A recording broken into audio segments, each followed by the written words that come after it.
down a little bit more. Why ask about the MSRP? This question is from TikTok. You need to know the MSRP for several reasons. If you're leasing, you need to know what percentage are you paying relative to the MSRP, because the 1% lease rule has always been based off the MSRP. If you got a lease payment and it was 1% of the MSRP, like $40,000 is the MSRP, your lease payment is $400 or less, then you basically stole a vehicle. And that rule has been around since the beginning of time. So when it comes to purchasing a used car, you need to know the MSRP, because how do you know how much you're saving if you don't know the original MSRP? How do you know how much you're saving? For instance, I bought a pre-owned Infiniti truck a little over a year ago. I paid 31 and change. I knew that the original MSRP was 54,545. Without knowing the MSRP, I wouldn't know how much I was saving off the original. And that's the only thing that's really important when you are shopping for a used car and you're trying to make sure you're getting a great price. There's other things you got to be concerned. There's two main things when you're buying a used car. Got to make sure you're getting a great car. You need a quality vehicle. That has nothing to do with price. Then the second thing is you got to make sure you're getting a below market deal and make sure you're paying a great price for it, in which case you must know the MSRP. Great question. Great question. All right, we got Dolan. Dolan will be bringing in questions from all platforms. We're live on TikTok, Instagram, YouTube, and Facebook. So just start typing your questions, and we're going to get to as many as we can in the hour. And, if you have a follow-up question, I'm just going to try to blitz through. So you can certainly throw up the next question whenever you're ready, Dolan. I'm 8K under. My credit is challenged. My car is in danger of getting repossessed. What do I do? All right. This one's also from TikTok. I'm 8K under. What do you mean 8K under? I'm probably underwater. I'm going to assume that means you're underwater. Negative equity. If that's the case, then what you want to do is you want to get so you're at negative equity, but then you're also behind on payments.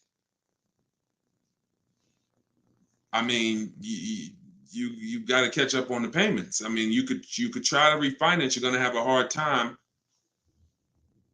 Negative equity, you can't sell it. If you had positive equity, you could sell it. You gotta make money. It's grind time. Like there's certain things in life where we have bills, and the only situation we can do is pray and go and make money. Without money and bills, anyone's going to, this is a hardship, but this is without money or somebody to help you. I can't think of anything. You have a payment due. So, the best thing you could do right now is to focus on how you can make some money so that you can pay the car. Negative equity isn't the biggest problem. The biggest problem is the car is in danger of being repossessed. If the car gets repossessed, now you got to start over. It's not the end of the world, but you're certainly going to have to start over, because you're going to have a repossession on your credit, and you're going to have to buy a car with bad credit. I would be trying to rebuild my credit. That's what I would be trying to do. Make money, and if the car gets taken, you got to start rebuilding your credit. Follow Shonda Martin. She's a great resource on all these platforms. And but yeah, man, money answers to all things. Book of Ecclesiastes. So figure out how to make some money, man. Work overtime, double shift, second job, start a business on the side. As long as it does, you got to make some money. Can't make car payments without money. So go ahead, Dolan. Wish you the best, man. Keep me posted. This one's from Instagram. On a 3-year-old used car, what percentage from original MSRP should I be looking at for a price point? It goes by comparison. You should be comparing. Without something to compare it to, you won't be able to see the actual, what the discount should be. You need something to compare it to. We do these live shows. We got a couple hundred people on here already. The goal is to figure out through comparison shopping what you should be doing and what you should be paying. Hold on one second, y'all.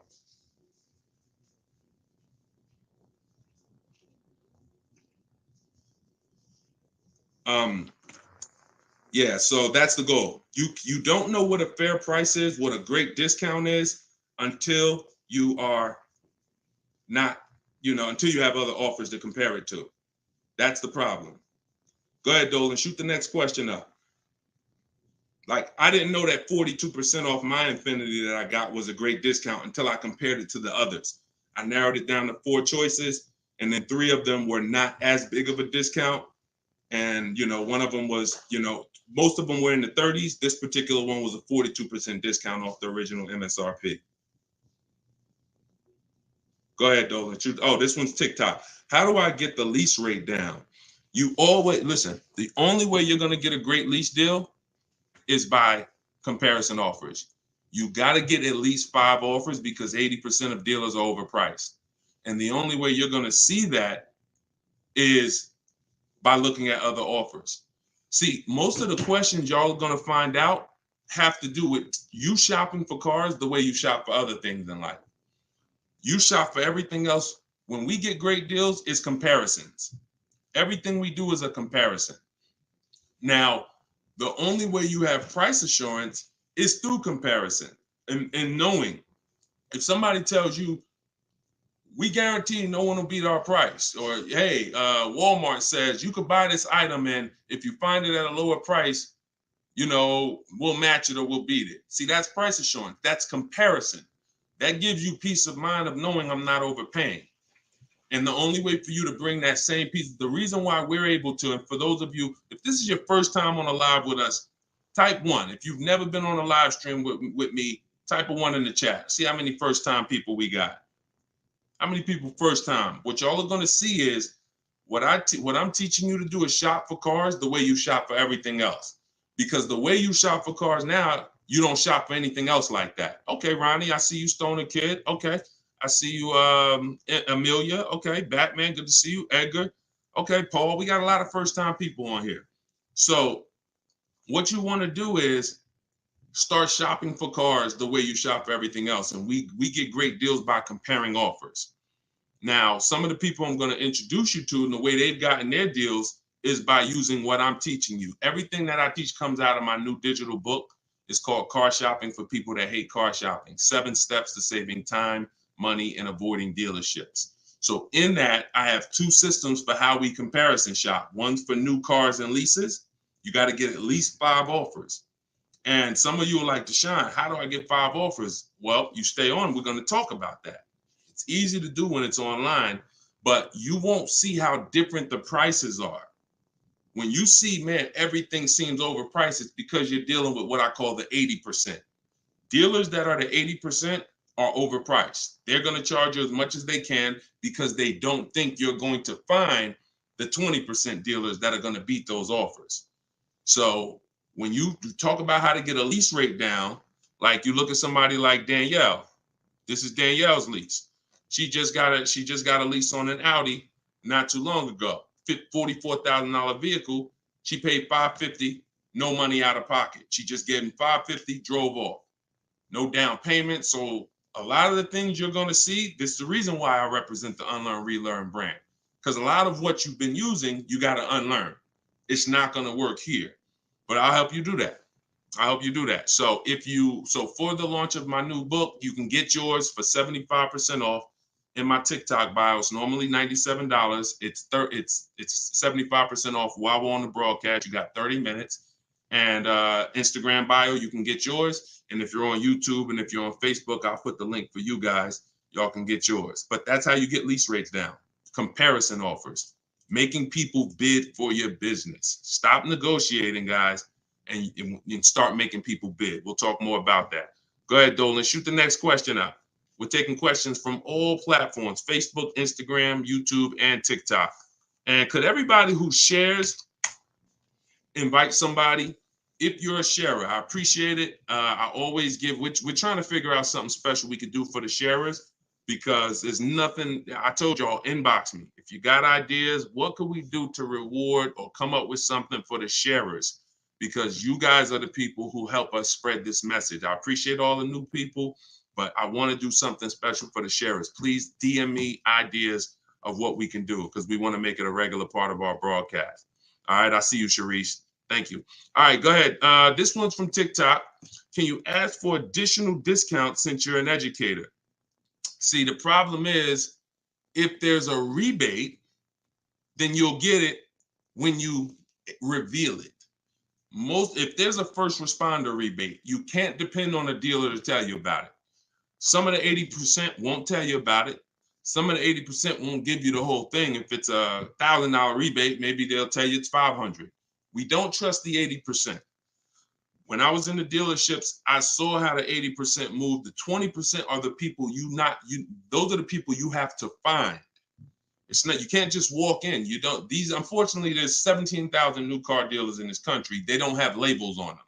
There's not one that say, we're the 20% that beats everyone. You have to find them, and you need a great a bidding system.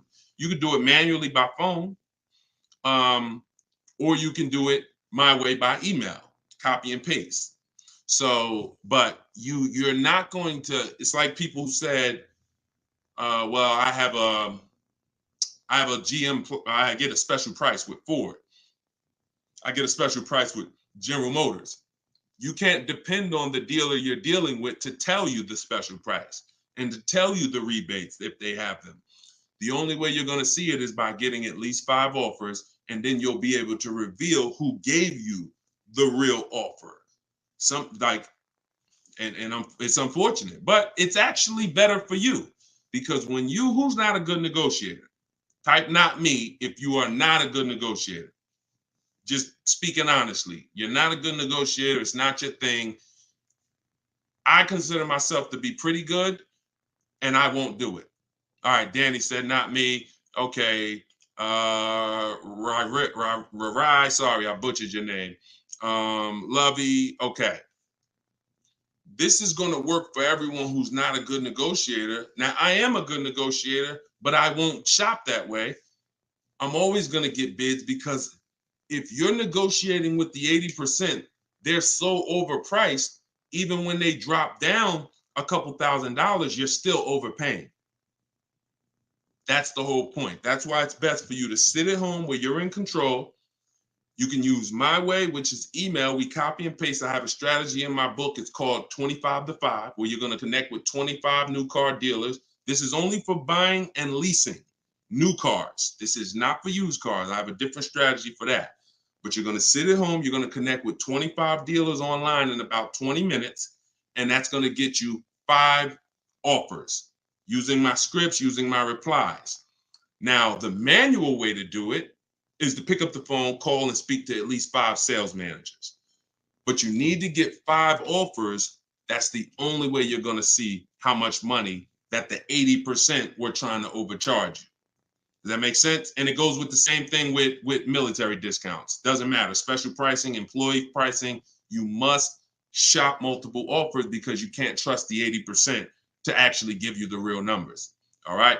Go ahead, Dolan. Bring the next one in. We're taking questions from all platforms. Did I post that link? The book is not good for used car. Absolutely. That's just my system.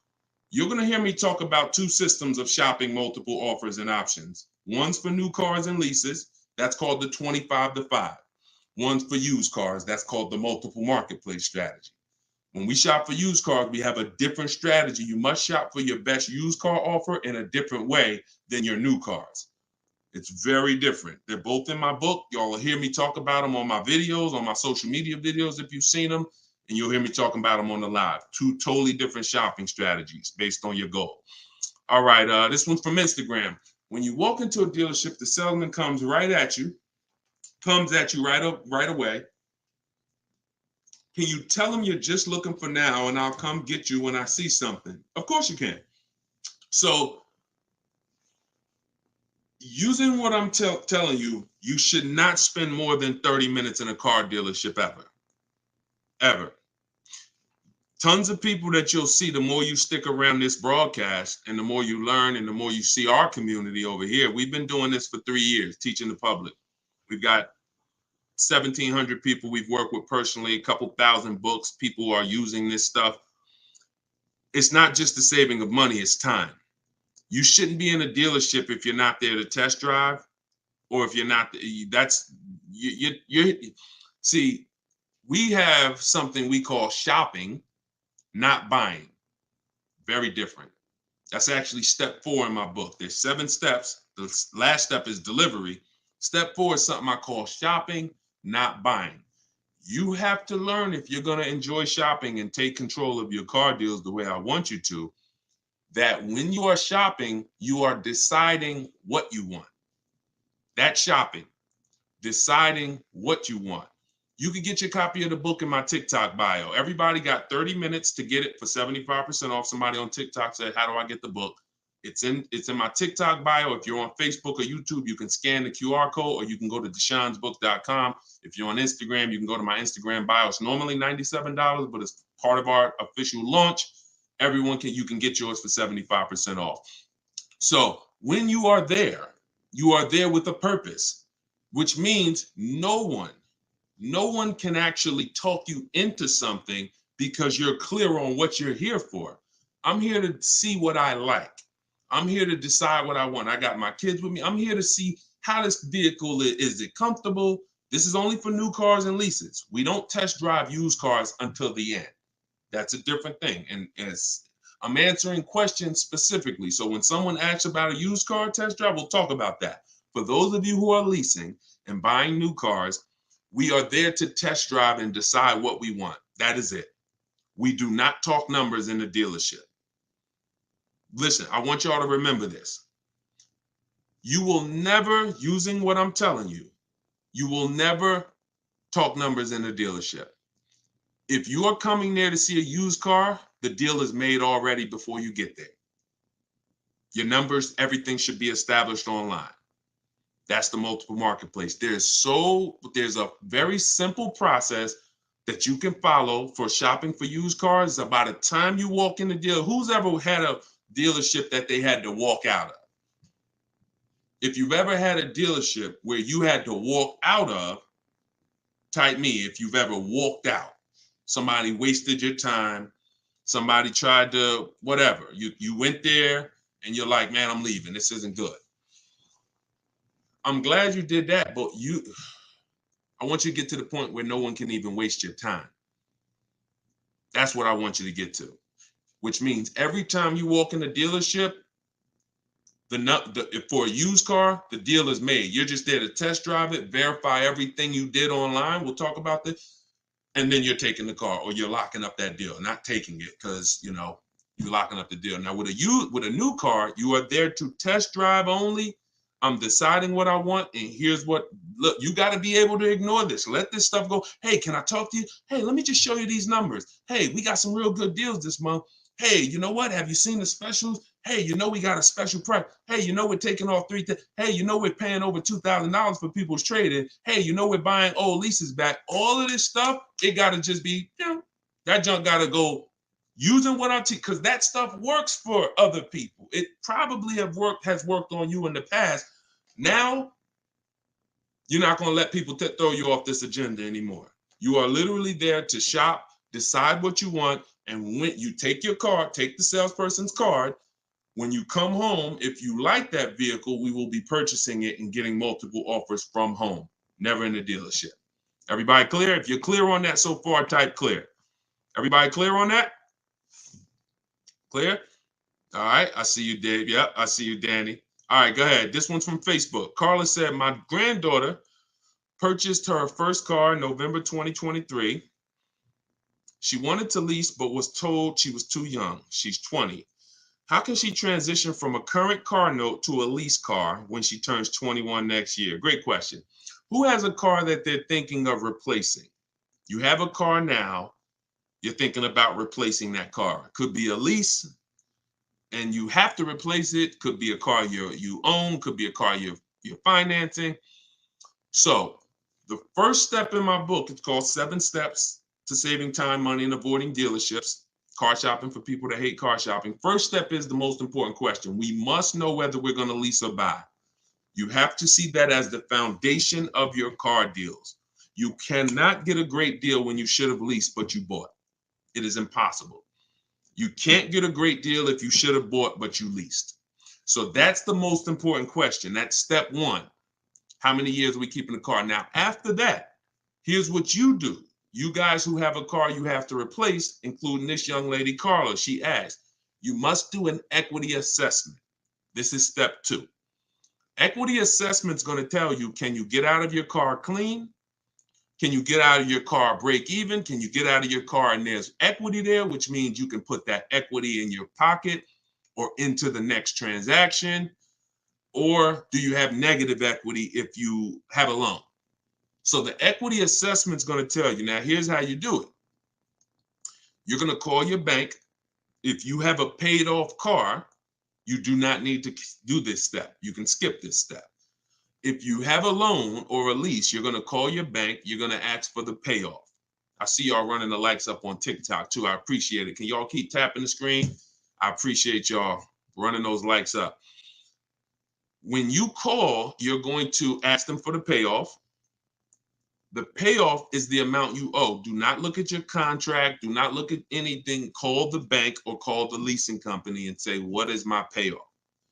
Now, if you're leasing, you're going to ask an additional question. Do I have a third-party restriction? Once you have those answers, you end the call.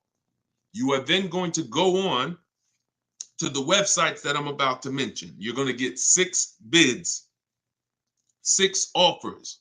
My 2 favorite words when buying anything. And if you like to save money, these will become your 2 favorite words. Multiple offers. Multiple offers. I love those words. That's how you buy everything else. Multiple offers, multiple options. That's how we save the big money. So you're going to go to carmax.com. This will take you about 20 minutes to do an equity assessment. You're going to go to driveway.com. You're going to go to AutoNation, Sell My Car. Carvana, Kelly's Blue Book, Instant Cash Offer, and Car Guru, Sell My Car. As more people buy cars, we'll keep adding them to our list. Those people are in my book. That's who we get our equity assessment from, because here's what your car is worth, what people are willing to offer you cash for. What's the one word? Some of you have been, hold on, don't bring in the next question until I give you the road, because some of these I got to go a little deep on, Dolan. But you could queue them up. Just get them ready so that, you know, when I call them out, you got them ready. I know you're stacking them. When you look at, you know, getting 6 offers, what's the one word that we don't use anymore? Let's see if anybody was on here. Maybe you were on here for the last couple broadcasts, or a lot of you are new, so you may not know. What's the one word? Good to see you start back up. What's the word that we're not using anymore? And for the new people, you're about to learn. We don't use, let me see if anybody got it. I give it about 3-4 seconds. Okay, everybody's about to learn this for the first time. We don't use the word trade. You don't get maximum money trading anything. I know you've been taught that because dealers have actually taught you to give them multiple transactions in one. You buy your car from them, that's one transaction. You sell your car to them, that's another transaction. And if you get your loan from them, that's a third transaction. All of these are separate transactions. And how big is the money in them? I'll break it down to you like this. You can actually there are companies that only want to lend you money. They don't sell cars. That's how much money is in loans. There's companies and people who just want to buy your car. They don't want to sell your car. That's how much money is in buying cars. So somebody just said trading is convenient, though. If you want to conveniently lose $2,000 or $3,000 because you want to save 30 minutes, then be my guest. I'm talking to the people who are like, Deshone, that's not my thing. And I'm not talking about a private party sale. We're not talking about listing the car on Facebook. We're talking about going to people. All those companies I just named, they literally have a short inspection process and they cut you a check. I sold my lease to CarMax. They won the bid 2 years ago. I walked out with a check. I was there for 45 minutes. Then I brought my parents down because they won the bid for their Mazda. They they taught you that, oh, anything else besides what we're telling you to do is going to be hard. You know, like, oh, you might as well just give us all the business because, you know, anything else is going to be just hard. Meanwhile, what you're putting yourself through is hard. So that's how you do the equity assessment. Now, if you do have a lease, when you go on those websites, there's a question there. It's going to say, is the car owned, financed, or leased? You want to put owned because you just want the true value. And when you put lease, it triggers something on their websites. Don't worry about that. If you don't have a third-party restriction, you can sell direct to anyone. If you have a third-party restriction, you're going to take those offers, and then we're going to call used car managers, because the third-party restriction does not say you can't sell.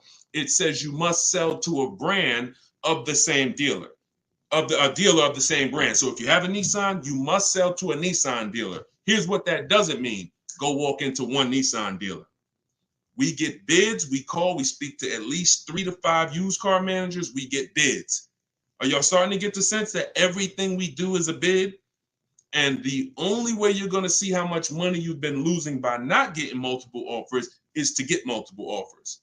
Everyone I've been working with says, Deshone, there's no way that I would have known how much money was in these car transactions until I started getting multiple offers from home. We don't do this by getting in our car and driving from place to place. We do this by sitting at home and using what online tools have already existed for the last 5-6 years. All right, go ahead, Dolan, bring the next one in. Welcome to all the new people. Everything that we're talking about is in my new digital book, Car Shopping for People That Hate Car Shopping, 7 Steps to Saving Time, Money, and Avoiding Dealerships.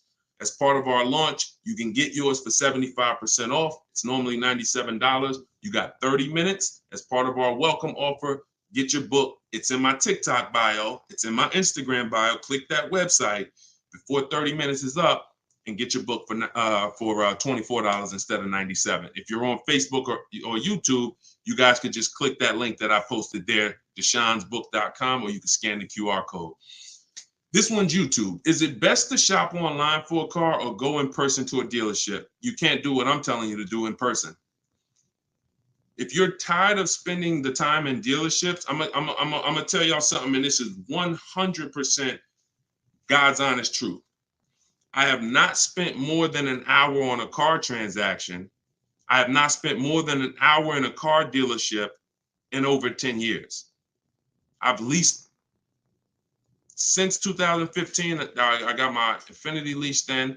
I leased 2 Infinitis prior to that. I've leased 2 Infinitis. I've leased a Jeep, and I bought this Infiniti truck. I have not spent more than an hour in a car dealership, and my payments are under 1% leases, 42% off the original price on my used car. The internet exists. Do you need to walk into the shop that sells TVs and spend an hour there to get a great deal on a TV in 2024? We got a bunch of smart people on here. Do any of you think that you would get your best price on a TV by going into a store that sells TVs? Anybody on here? In 2024, do you think that? No. We got a bunch of no's.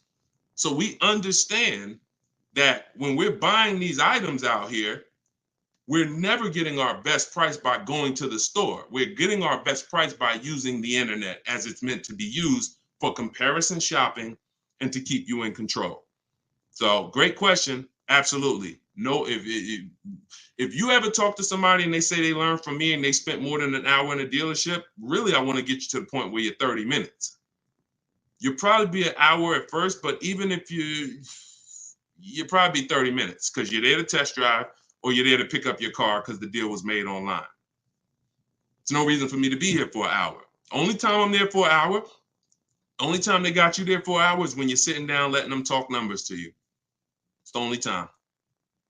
That's the only time. Thanks for everybody who's giving gifts. I appreciate you supporting the broadcast, and shout out to the sharers.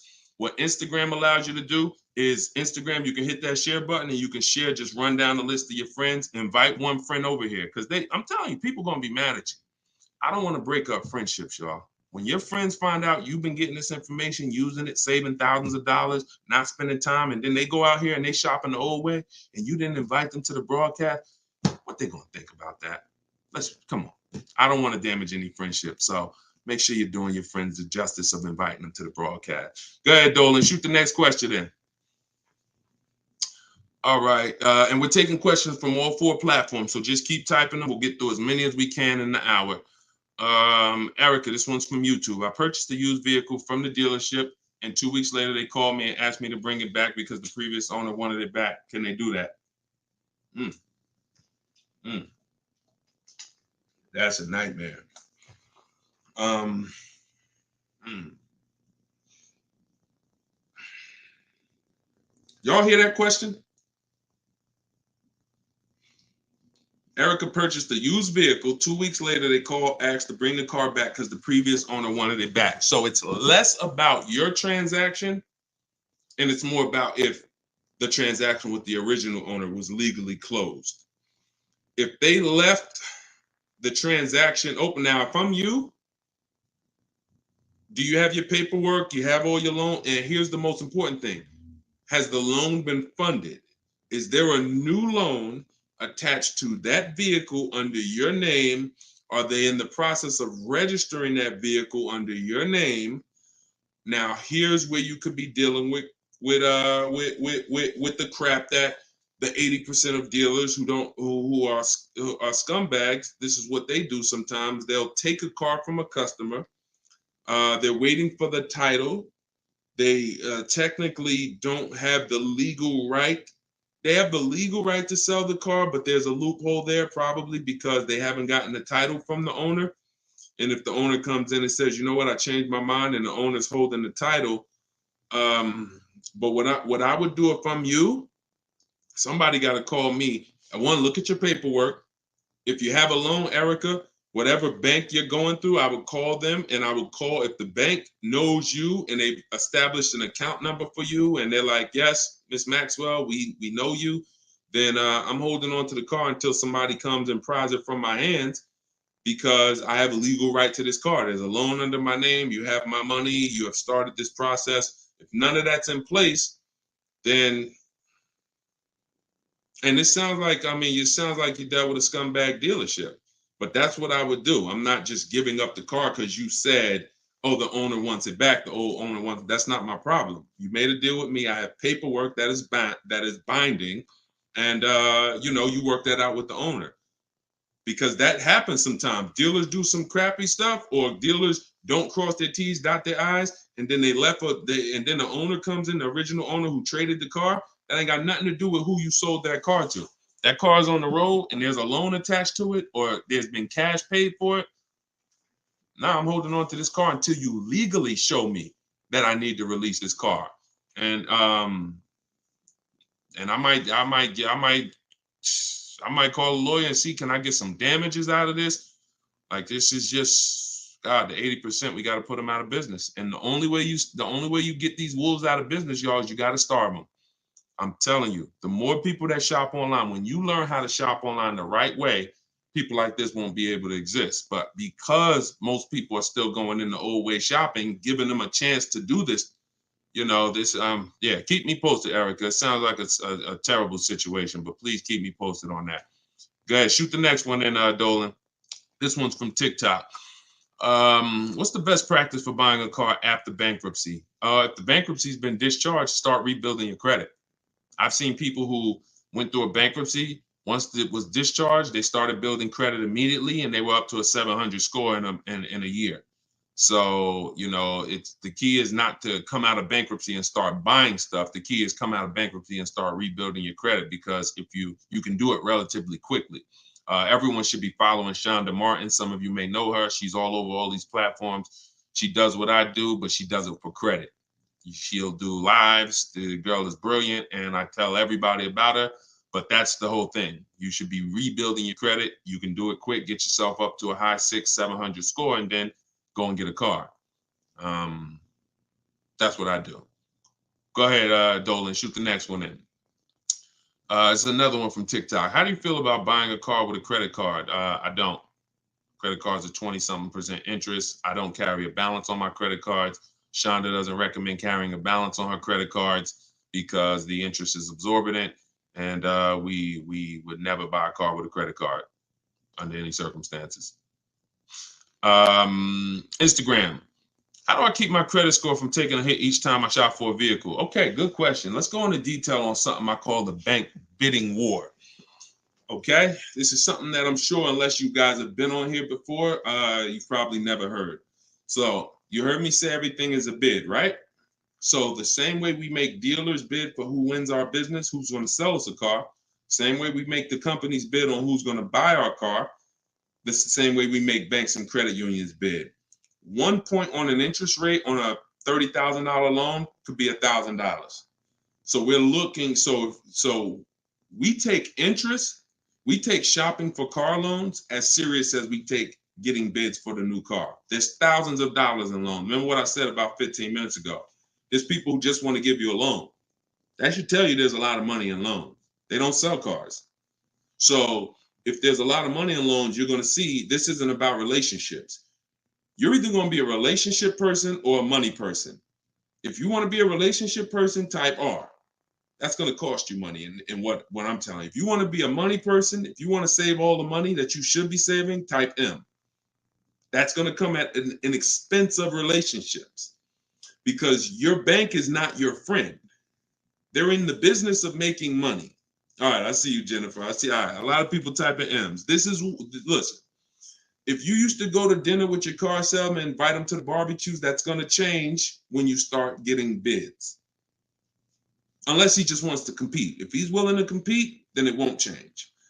But going back to what Cindy's asking, how do I keep my credit score from taking a hit? So there's a way you do this bank bidding war. There's 3 rounds to it. 3 rounds to it. The first thing we're going to do is check to see, are there any special interest rates for the car we're shopping for? Because if the bank is offering you 0%, 0.99%, this will only come from the company that makes the car. This won't come from a bank or a credit union. When you see 0%, 0.99%, it's like a finance rebate. It's like they're incentivizing you to finance, giving you very cheap or free money to use. No bank can compete with that. So the first thing you're doing, whether you're shopping for a new car, used car, is checking there. That's round 1 of the bank bidding war. Because if you do see that, there's no other reason to let anyone run your credit. That's what I'm getting. I'm going to get the 0%. I'm going to get the 1.99. Now, if that doesn't exist, now what we're doing is we're shopping for our car, and we're going to lock up our car, get our offers. No one needs your credit. When you're getting offers the right way, no one needs your credit to give you an offer. That's a lie. Deshone, they told me they did. They lied to you. What I tell you about the 80%? The 80% lie. Straight face. Look you in the eye. So we're going to get our offers. Once we find the best offer in the market, we reserve the car. We take that buyer's order. We come home. And now we're going to let tons of people run our credit. Isn't that going to make it go down? Here's how the bank bidding war works, and you can Google this. The credit bureaus allow you to have multiple people run your credit within a finite period of time. Experian has an article on this. They say between 14 and 45 days. If you're letting all these people run your credit within this period of time, what it looks like to the credit bureaus is you're rate shopping. You're rate shopping. They're not going to penalize you for rate shopping. They will penalize you from going to dealer, letting this dealer run your credit, letting this, oh, I'm trying to buy this Chevrolet. Oh, run my credit. And then here I'm at a Nissan dealer. Okay, I'll take the Nissan Altima, letting them run your credit. You'll be penalized for that. That is not what I'm telling you to do. I'm telling you, don't do that. So when you get your car, you're bringing that home, and you're going to call your bank. You're going to now call your credit union or go on their online portals, and you're going to go to every online lender. I have some listed in my book, Lightstream, Community Credit Union, and you're going to let all these people make offers for you. Because who's seen a case? This is another reason this works so well. Who's tried to reach out to their bank or their credit union to get a rate, and they say you have to have a car first? Who's had that happen? You're trying to get a rate, and they say, well, we can't get your rate. We need you to give us the details of the car first. So now you're trying to make up what you think you're looking for. Yeah, I'm looking for. No, it's because it's not designed to work that way. It's designed to work where you get your paperwork, get your buyer's order, has all the numbers on there, has the year, the make, the model, what you're paying, how much you need to borrow, and then you're calling your banks and credit unions. This is round 2 of the bank bidding war. So you're going to let all those people go and compete. Now, whoever wins that round, you're going to call the dealer the next day and you're going to say, hey, I got 6.29 from my credit union. But if you guys can beat it, then I'll do the deal with you. This makes the whole price. See, everything I'm telling you to do, if you follow what I'm telling you, the process is easy. You never got to lie. All of those people who taught you how to buy cars and you got to lie, don't tell them you got to trade, don't tell them this, you'll never hear me teach you. You don't have to lie. And the dealers will enjoy working with you to 20% because you're now giving them an opportunity. And it's very different, y'all. When you got a car, when you have a finance manager who's trying to beat the rate you got, here's the difference. And we'll get ready to queue up the next question, Dolan, not yet. Here's the difference. When you don't have a finance manager trying to bid and beat what you have, they're going to their banks and they're asking the salesperson, what's the most you think they'll pay? What's the highest rate you think they'll pay? All right, quote them at this, and then let's see if we can negotiate on the rate. That's what it is when you don't have an offer. But when you give them that, when you found your car, locked it up, and then you call the salesman or you call the finance manager and say, hey, I got 6.29. If you can beat it. Now, here's what they're doing. They're reaching out to all their 10, 15 banks and saying, let me see if I can beat this rate. Very different. And only one or two things are going to happen. They're either going to call you and say, hey, look, I tried my hardest. I can't beat the rate. Thanks for the opportunity, but you got a great rate. In which case you have something that we want, which is who knows what we want. When it starts with a P, this is when we guarantee we paid the best price for everything.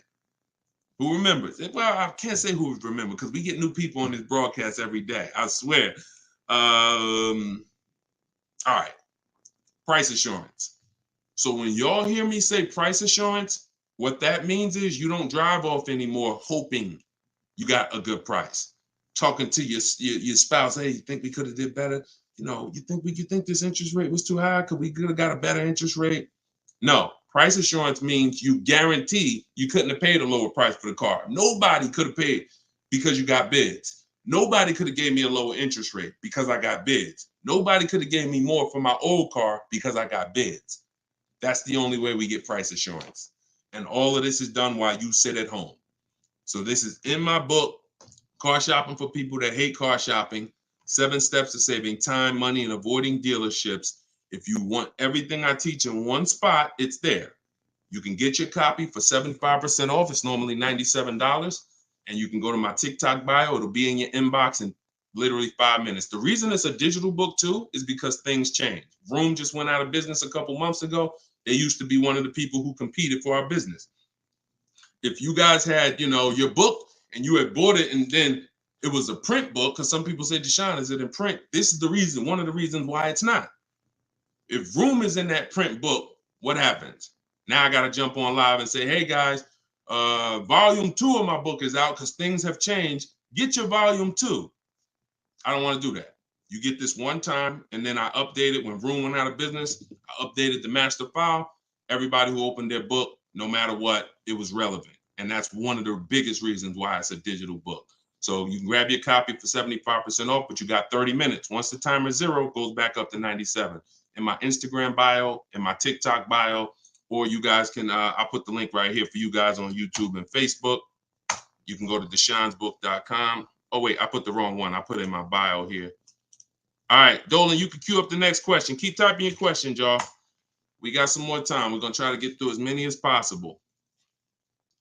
And we're pulling them from all platforms. We're on Instagram, we're on TikTok, we're on Facebook, and we're on YouTube. So we're pulling questions from all platforms. This one's from TikTok. Can you use the equity in your lease towards the purchase of a used vehicle? Most certainly, Eddie, the equity is yours. Once you identify your equity and you know how you're going to get it, who you're selling to, you can either put that money in your bank account or you can use that as a portion of you can use that towards your next car deal. That's your money. Your money. Go ahead, next one. This is another one from TikTok. I need a bit of advice. My son totaled his car. It was a loan Honda. Should I lease or buy this time around? I'm looking into maybe lease an electric vehicle, but I never have leased a vehicle. Okay, it's a very good question. Should I lease or buy? Let me show you. Some of you, let me show you this. Let me ask a very important question. In my book, this is called Step One. Whenever you hear me say the most important question, this is what I mean. It's the first thing you do. When you want to buy a car, when you like, hey, I'm thinking about a car, this is the first question you ask yourself, and it's the most important question. How many years are you keeping the next car? Come on in, and everybody type your comments. Keep that question up, Dolan. Everyone who's car shopping and who will be soon, how many years are you keeping the next car? Lula, if you just jumped on, I don't come to dealerships because we shop online. So there's no way for me to come to a dealership with you. If you stick around, you'll learn how we shop. There's no reason for you to need somebody with you when you're in your house making car deals. Everybody answer. Everyone who shop, I want you to actually think about this. How many years are you keeping the next car? We're answering that question, Rob. Just tap into the broadcast and what I'm answering before you, because we're literally answering the question someone just asked, should you lease or buy? And the more you stay on the broadcast, because many of you are in the same situation, the more you're going to see someone's going to ask the same question as you. So just listen, and then, most times your question's going to be answered. All right. If it's electric, 3 years. Buying all cash.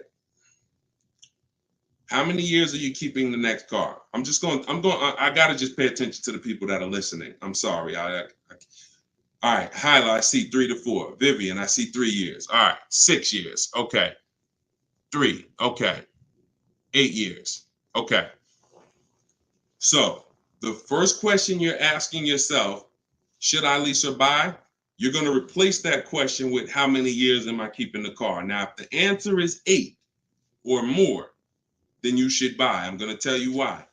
This has nothing to do with how you're paying for the car. A lot of you may get attached to, if I'm paying cash, does that change anything? If I'm getting, it doesn't, because the expense that you need to avoid that's losing you the most money is what I call the unseen expense. It's depreciation. So let me break this down for you very quickly. If you have a $35,000 car, you buy it today, what is that car worth a year from now? Even if you don't drive it, you got a $35,000 car outside in your driveway right now, brand new car. What is it worth a year from now? You didn't drive it 1 mile. Is it worth 35? Is it worth 35? No. Let's go deeper on depreciation, because now we're starting to see with that first question. I'm going to ask you some more. You have to see this is the unseen expense. You buy a car today for 35, you take it back to the dealer in 3 days. Is it worth 35? No. So what does that tell you? There's some expense there, whether you buy or lease. Many of you have been taught, I could just buy a car because I could drive as much as I want. Let's throw another one in there. You buy a car today for 35, you put 30,000 miles on it. Isn't it worth much less a year from now? So this is the unseen expense, and this is how it's working against you. You got to look at depreciation like this. See this curve? This is where you are the day you buy the car. This is what you pay for it. This is how it's dropping over 5-6 years. So now the beautiful thing is long-term owners who has a car outside that they've had for more than 8 years. Type me. Some of you might have been 10 years. Some of you might have been 20 years. this is what you have to see.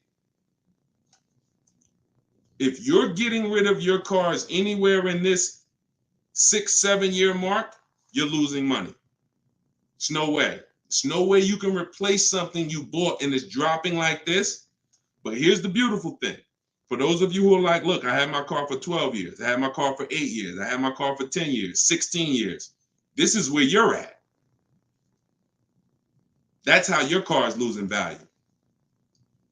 See, the car you have that you've had outside for 10 years, what it's worth today, a year from now, isn't it going to be worth about the same thing? Right? Talking to you long-term owners who keep your cars, you're winning. See, because you've reached the reward. You've reached the reward for buying. The reward for buying is to get to the stage where your car a year from now is going to be worth about the same of what it's worth now. Now, that's when you should be buying. If your goal isn't to get to that level, you should not be buying. You should be shopping for lease deals. Because there's only two ways to beat depreciation. What I just said, and some of you might be saying, Deshone, I can't, I'm not keeping a car that long. You should not be buying cars. You're not getting to that level. You're not getting to the winning. The winning is that. Got a car outside, paid off, barely losing value. It was worth $9,500 last year. It's worth $9,000 this year. That's the reward. Now, for those of you who are on the other side, if you're on the other side, you should be leasing. And I'm going to show you how drastic it is of a difference when you should be leasing, but you're buying. I'm going to show you that there's no way for you to get a great deal if you are buying when you should be leasing.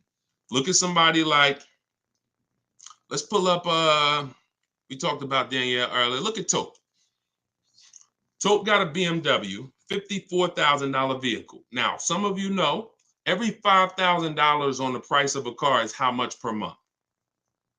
Every $5,000 on the price of a car is how much per month? It's not 7 years, so it's always 8 years. See, in my book, it's something called the 8-year rule. If you're not keeping your car 8 years, you should not be buying. Okay, good. I see a lot of you are tapped in. Every $5,000 is $100 a month.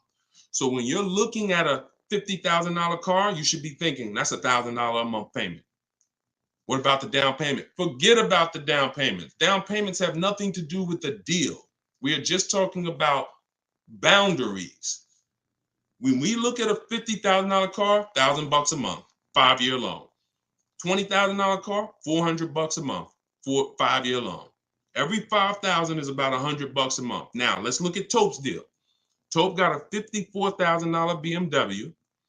She's paying $756 a month. I'm going to prove to you right now that if you should be leasing because you're a short-term person, you are not keeping your next car 8 years. You're not keeping your previous cars 8 years, yet you bought them. I'm going to show you how much money you've lost listening to people that told you shouldn't be leasing. And we're going to correct that. So Tope got a deal, shopping multiple offers the way I teach. She got multiple offers. She got $690 a month. That's a 1.26% lease. $690 on a $54,000 vehicle. So let's say we're going to break down real quick 3 different ways to get this vehicle right here that she got. One is the way she got it, leasing, because she's a short-term person. Now let's say somebody says, Deshone, I'm going to buy that car. That person buys that car. Let's say they get an incredible price and they save $10,000 off a brand new BMW. Okay? I want to show you that even with extreme cases of big money, I could teach you how to get the best price on the car, but it's not going to change. If your deal is on the wrong foundation, you can't get a great deal. So let's say somebody walks in right after Tope. They look at her car, they see her driving off, and they're like, man, I want that same car. All right. And they end up saving 10 grand. So they buy it for $45,000. Taxes, fees, probably put them up around 48. Every $5,000 we said is $100 a month. $48,000, that's a $950 payment, y'all. 5-year loan.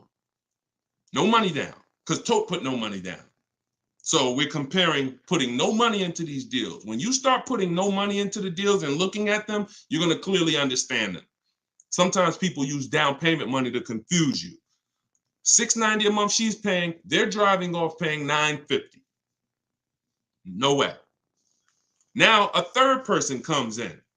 Man, I see those two people just drove off. You got that car used though? Can I get a used one? I don't want to buy a new one. I don't want to get a new one. I know that's going to be expensive.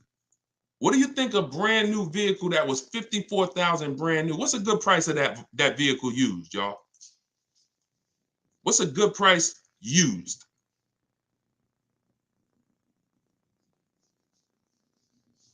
I want to hear it. Somebody throw something out. 40? Okay. 40? I'm going to take the lowest number. This is how it's going to, I mean, it's not going to be 30. Okay. A $54,000 vehicle. You're not, let's take 21. Okay. No, all right. I can't, we gotta use like real answers. So you're not getting a $54,000 vehicle. Oh, maybe I should preface 3 years old, right? Let's say 35. Let's say 35, right? That's pretty conservative. 54,000 new. They find one for a great price. It's a used car. They get it for 35. Every $5,000, $100 a month. What's the car payment? 700. 700. So you have Tope, who's driving off in a brand new BMW, $690 a month. You got the person who bought thinking it saved $10,000, got an incredible discount, $950. And then you got the person who got a 3-year-old BMW. Warranty will be up next year. They're going to be on their own. They're paying $700. That's what I mean. I told you I was going to make it very clear for you that when you should be leasing, you cannot get a great deal. I don't care how much money you save off the car. I don't care if you buy a used one. When you should be shopping for great lease deals, you're not a long-term person. Now, here's where both of those people can beat Tope. Both of those people can keep their cars 8 years, long-term, pay the cars off. Now, we see them down the line, and now they're winning. And it's not that Tope is losing. It's just that they've all won now. Everything when you purchase cars, when you get to this stage, if a person bought that car and they're at this stage now, I had this BMW for 8, 9, 10 years, and it's not losing any value anymore. Oh, you won. That's the reward for buying. But if you're not going to get there, you're losing by not leasing. That's the leasing versus buying. I call that the most important question. It's the first question. When you open my book, it's step 1. How many years are you keeping the next car? That is the first thing you ask yourself because it's the foundation of your car deals. So everything that I'm teaching you is out of my new digital book, Car Shopping for People That Hate Car Shopping. 7 steps to saving time, money, and avoiding dealerships. Step 1 is the most important question. Step 7 is delivery. So by the time you get to step 7, you're either having your car delivered or you're picking it up. This is not a book you read and then you go take a test on it. This is an action guide that gets you closer and closer to your vehicle. And when you get to step 7, you're taking delivery. So you can get it for 75% off. Get your copy. Get your 75% off in my TikTok bio, in my Instagram bio. It'll be in your inbox in literally 5 minutes. If you're on YouTube or Facebook, you can scan the QR code or you can go to deshonebook.com. All right. I love talking about this. Go ahead, Dolan. We probably got time for 2 more. Bring in 2 more, Dolan. Bring in the next one. And then we'll wrap. Yep. I drive too much to lease. See, hold on. Before you say that, you got to be very careful making statements. And I'm going to be honest with you, y'all. I will put what I teach and I put my people who learn from me against anybody shopping for cars. Because once you get this and once you get how to shop, you'll be able to do this in 60 minutes. You'll be able to get great car deals in 60 minutes. But in order for you to win, the best thing for you to do is ask questions here, not make statements. All right. This one's from TikTok. Can you use the equity in your lease toward the purchase? Oh, yeah, we got that one already, Dolan. We did that one. Shoot the next one up. This one's from Instagram. How do you compare car prices if the model has different options and packages? Are you talking about new cars or are you talking about used cars? let's just break down them both. How do you compare car prices if the model has different options and packages? The way we compare lease offers, we look at them from percentages. See, prices can change, but percentages don't. If I got a $40,000 vehicle and I'm paying under 400, that's a 1% lease. We call that a steal. If somebody offers me a $42,000 car, if it's 1%, then that's $420. That's why we go by percentages. Same thing with used cars. When we're looking at a used car, I need to know what the original MSRP was. I'm going to get this from the Carfax. I'm going to get this from, there's a site called With Clutch. Carfax has an agreement with a couple manufacturers where they have the window sticker there. So I'm going to get I'm not going to buy a used car, and I would never recommend you buy a used car without knowing the original MSRP, because we want to look at the discount percentage. So example, my Infinity truck I bought, it was $54,000 brand new. The other three that I was looking at, one was 52, one was 48, one was 46. So when I compared the discount off of the new price, this one had the greatest discount off the new price. Therefore, it was the best offer. And that doesn't matter that it had more options than everything. It also had a greater discount percentage wise. That's how we compare, no matter what prices are being thrown at us. When you learn to look at things percentage, and I have calculators in my book. I have ways that we make offers. I have calculators that I've invented, online calculators where we plug in all our offers and then it spits out the counter offers that we should be making. All of that is in there. Like there's more stuff in the book than I could ever describe on this one live stream. All right, go ahead. Cue up the last one. Pick a good one. TikTok. Listen to him. He got me a check for $4K for my lease car. I said pick a good one. You picked a good one. Listen, a lot of people, and I'm glad, congratulations on that. A lot of people didn't even know you could sell leases. If you didn't know you could sell a lease, type a question mark. Be honest. If we're honest here, this is how you're going to win. Because at some point, this person right here who just said I got $4K selling my lease, at some point, they didn't know you could sell a lease. But once they discovered it, they're like, okay, I'm going to tap in. I'm going to follow what he says. And that part of their transaction's 4,000 richer. Forget what they bought. Forget how much they got off the car. Just that part is 4K. So all of you who said I didn't know you could sell a lease, think of how much money you have left on the table returning leases to dealerships without doing an equity assessment. So we must do it. So I'm very big on getting this information out. Y'all can get it any way you want. You can go through all my social media videos. As you can see, those videos are made for different types of people. Some of you are high mileage drivers. Some of you are, going to be leasing. Some of you have negative equity. Some of you are going to be purchasing new. Some of you are going to be purchasing used. Some of you are going to be paying cash. So you can go through the social media videos and piece the ones together that's for you. You can also hop on these live streams, piece the information together for you, or you can go and grab your copy of my new book, Car Shopping for People That Hate Car Shopping, 7 Steps to Saving Time, Money, and Avoiding Dealerships, and you can just have the whole playbook. And the playbook is in there for everything. So if you're leasing now, it's in there. If you're going to be getting your spouse a car, it's in there. I can't tell you how much the book is going to make you.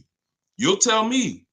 Maybe 10, 15, 20 years, you'll tell me, this book, Deshone, this book has saved me $20,000.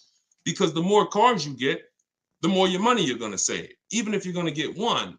But I just want you to have the information, get it how you want it. You can get 75% off your copy as part of our book launch in my TikTok bio. Click that link, and then same thing in Instagram. Click that link and then click the button that says get 75% off my new book. But it's only for 30 minutes. After 30 minutes, price goes back up to $97. $24 is better than $97. So, and I'll put the link one more time for you guys on YouTube and Facebook. You can click this link here that says Deshone's book. I just posted it. Or you can scan the QR code. If you might be watching us on a television, you can just scan the QR code with your phone, grab your 75%. So this is what we do. Whenever you see me live, I'd encourage you to invite a friend, tell somebody. If you see a coworker and they're like, man, I got to buy a car soon, invite them to one of our streams, because we get very, very detailed about showing you all the money in your car deals and making sure you know what you're doing. Please, if you're not subscribed to us on YouTube, we got a lot of things coming to YouTube. We're going to be time stamping these questions in future episodes so that you can easily navigate through previous episodes and find your answers. So everything is Deshone the Auto Advisor. Make sure you subscribe to YouTube because we got a lot of stuff coming there. But other than that, have a great day. I'll see y'all in the next broadcast. Everyone who got the book, use it, win with it, and make sure you DM me or email me your success stories. I want to see your deals. Email me your deals, not just your cars. You're going to love it. Once you start making deals and you're confident with the money, you're going to be so excited about sharing the numbers, you might forget to tell me what car you got. You know, Deshone, look at this price I just got. Oh, by the way, it was on this car. You know, so that's what we want. All right. God bless y'all. I'll see you soon.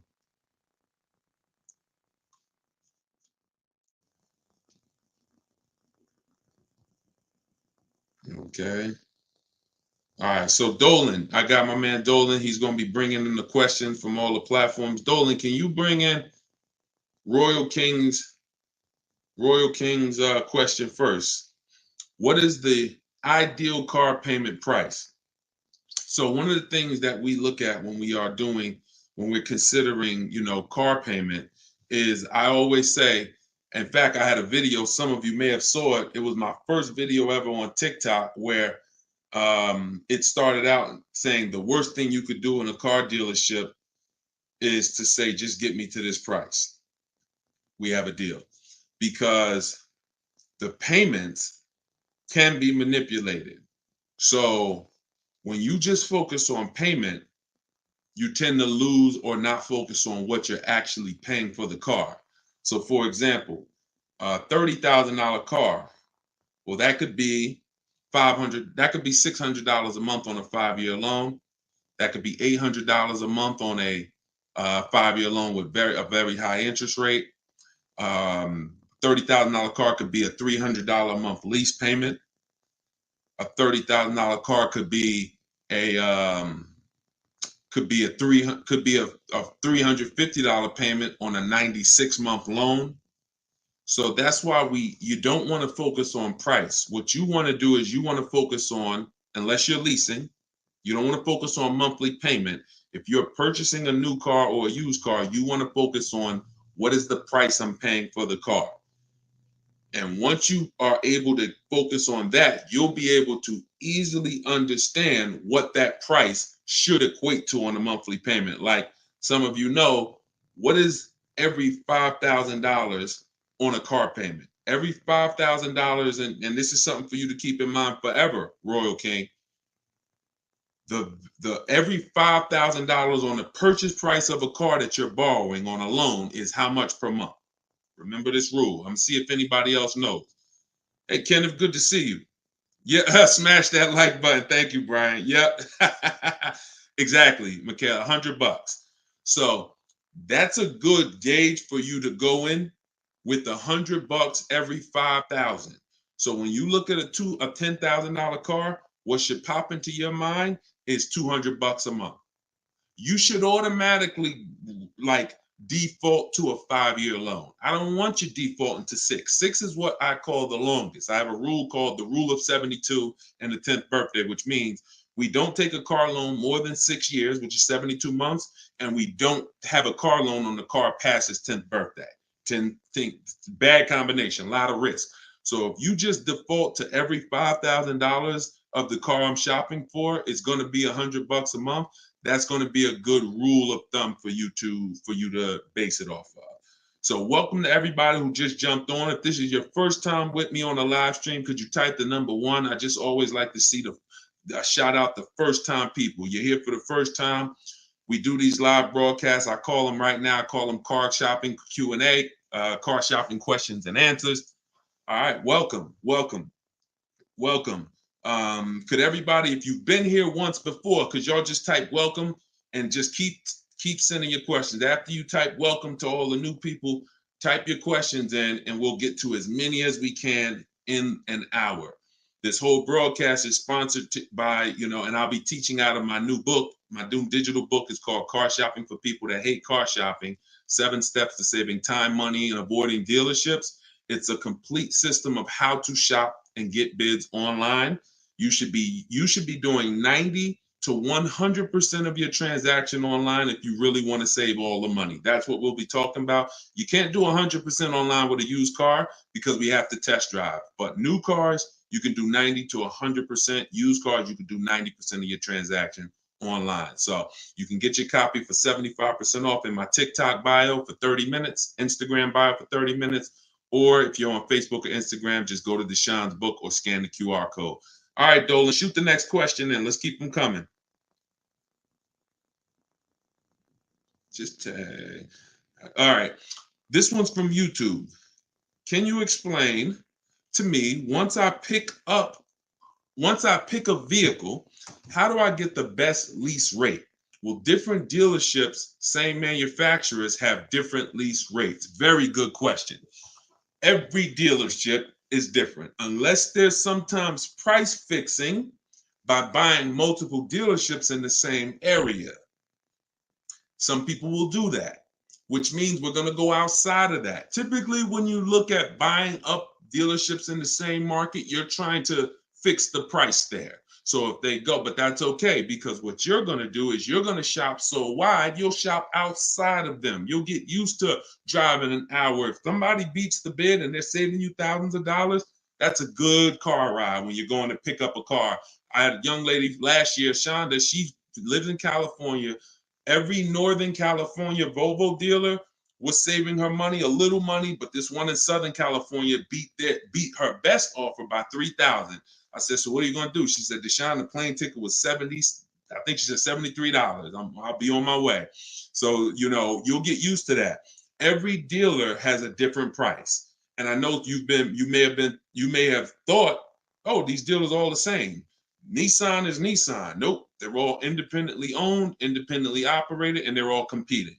So when the way you shop for the best rate is multiple offers, I teach you to get at least 5. When you are buying a new car or a lease, at least 5 offers, because 80% of dealers are overpriced. So out of that 5 offers, 4 are going to be higher. 1 is going to beat everybody, and that's the one that we go with. I have a system I use called the 25 to 5. I teach this. It's in my book, where we connect with 25 dealers online to get 5 offers. You can do it manually. You can call and ask for sales managers, and you can run your scenario past them, and you can get an offer from them. You need to do 5 though. You're not going to see the big money, the big savings until you do 5. I've been shopping with enough people around the country the last 3 years to know at least 5 offers, sometimes 7, to save the big money. All right. Go ahead. Bring the next one in, Dolan. Keep typing your questions. We're going to try to get to as many as we can. And for those of you who don't know me, my name is Deshone. I go by Deshone the Auto Advisor. I spent 14 years in the car business. I left in 2020, 5 years with Mercedes, 5 years in General Motors. I say that in most of my videos. And now I spend time educating the public. We are hell-bent, on getting the information to you to help you save money and help you save time. All right, shoot the next one in, Dolan. Let's roll. This one is from TikTok. Upside down on my truck, but want to get a smaller one under lease. What can I do? Okay, so you're upside down. So anybody who knows they're upside down, this is called negative equity. You owe more money on your car than it's worth. First thing you want to do is make sure that you've gotten the highest offers. There's 3 things that you can do with negative equity. If you're in a position where you owe more money on your car than it's worth, you have 3 options. 2 of them, you get a new car. 1 of them, you don't. This is why I call negative equity the devil to your car deals. It's the bad credit for people with good credit, because in some cases, it can stop you from getting a car. So you want to know how you handle it. First option, best option, is for you to get online bids from the people who pay the most for cars. This is not dealerships. This is why we don't trade cars. Some of you, if you were on the last broadcast, or if you've seen some of the other broadcasts, we do not trade cars, because we don't get what our car is worth in the market on trade. Think about it. When have you ever gotten something? Let's just say you got a water and you're trying to trade a water for a pencil. Neither one of those things is getting maximum value. I'm trading a lawnmower for a bicycle. You don't get the most money by trading. What we do is we go to the online buyers who pay the most money for cars. They cut checks same day, very quick process, and we get bids. You're going to go to CarMax.com, Driveway.com, Carvana.com. I told you you're going to be trying to remember some of this so you can watch the replay, or all of this is in my new book. It can be in your inbox in 3 minutes. You got 30 minutes to get it, 75% off in my bios. You're going to go to Driveway, Auto Nation, Sell My Car, Kelly's Blue Book Instant Cash Offers. We do not use KBB.com. They don't make offers. In fact, they waste time most of the time. They're an advertising site. And we go to Car Guru, Sell My Car. Now, what I love, what's really good about this strategy is you have a wide variety of offers. CarMax, Carvana, and Driveway are independent used car buyers that buy and resell used cars. The other three I mentioned are going to connect you with a local dealer so that a local dealer can bid. So you're getting 3 bids from dealers, 3 bids from online buyers. It's diversified offers. Now, once you have that, those offers are going to be higher than whoever you end up buying your car from. If you're using this, what I teach, whoever you buy your new car from or your used car, they won the bid, which means they beat everyone else. They agreed to sell their car lower than anyone else. They're not going to win that bid and then turn around and pay you the most and win the bid on buying your old car. You can't burn the candle from both sides. So we separate our transactions. You need to get those offers because that's going to give you your least negative equity position. Whoever went down, if you can pay the difference, that's what you do. Whoever makes that highest offer, if it's $1,000 less than your negative equity, come up with $1,000, pay it off. That gives you freedom to do your deal totally clean. And that is the best way. Now, if you can't, your second option is to transfer the negative equity, in which case you're now going to bring that car to the dealer who wins the bid to sell you a car, and you're going to see how much they could offer for it. So you get your offers over there, you still do that, and then you're going to have a conversation with the dealer who wins the bid to sell you a car. Again, you can't expect them to match the highest offer. Well, CarMax beat everybody. Driveway beat everybody. They will offer me 28. Does not matter. That car is not going to be worth 28 to them. And so this is why this is the second best option, and it's the transfer. First option is to take the highest bid, cover the difference, move with no negative equity. Because when you transfer negative equity, you need the dealer you're buying the car from to wrap the negative equity into one deal. I see y'all shooting the likes up on TikTok. Thank you so much. Can y'all also, everybody who shares, can you hit that share button, hit that arrow, and tag one of your friends or invite one of your friends over because they need this information just as much as you do. We all need it. So shout out to the sharers, and please inbox me some ideas of something we can do for our sharers. You guys are really what keeps this community growing. I appreciate you all. So that's the two. Now, one thing you got to think about when transferring negative equity is loan to value ratios. You can't throw $7,000 on top of a car. Let me explain how this works real quick, and then we'll get to the next question. Cue up the next question, Dolan. We'll wrap this one up in probably about 60 seconds. When you buy a $30,000 car, doesn't matter what your credit is, the bank's only going to lend about 25% above that car's value, which means this is why you can do no money down deals. No money down deals are not a favor. The bank allows them within the loan to value ratio. So if you're buying a $30,000 car, and let's say you have great credit and you get approved for, good credit. Let's say good credit. Most people will get approved for 20% above the car's value. So if it's a $30,000 car, the bank will lend another 20%, $6,000. That means you have to put taxes, fee, anything in there. You have $6,000 above the car's purchase price. Now, pay attention. If you don't know how to buy cars below market, some people will pay $30,000 and they won't pay $30,000. They'll pay $33,000. They'll pay $32,000. They overpaid. It doesn't change the value of the car, which means you have a smaller window. So when you're buying below market, you give yourself the best chance to have the most, amount to build in, but it's still capped. So if it's 36, then you can transfer, you can put, you got your purchase price is 30, you got your taxes, you got your fees, which is probably another $1,000, documentation and DMV, and then you might have another 2,000 in there that you can transfer negative equity. If you got 4,000, they're going to tell you, no, we can't approve it because it's above the loan to value. That's when you can't do no money down deals. So those of you who want to do no money down deals, you got no negative equity, no problem. Those of you who want to do you want to lease, no problem. But if you have too much negative equity, you're going to need to put money down because you're going to blow out the loan to value ratio. You can have a 900 credit score. It doesn't change the fact that the bank has thresholds. So get out of negative equity, stay out of it. If you can't do transfer, then you're going to need to stay in that car and pay down the negative equity a little bit. And you should be transferring to a lease because the cause of I just explained how to get out of it. I didn't explain the cause. The cause is you buy cars, you take out loans, you trade those cars in, and you don't lease. That's really the problem. That's really the problem. So stay on here. I'm sure we're going to have a lot of leasing questions. You need to understand what's causing the negative equity so you can start repeating it. All right, shoot the next one in, Dolan. Keep typing your questions, y'all. I'll try to keep the answers quick, but I don't want to discount the answers. I don't want to give you a short version.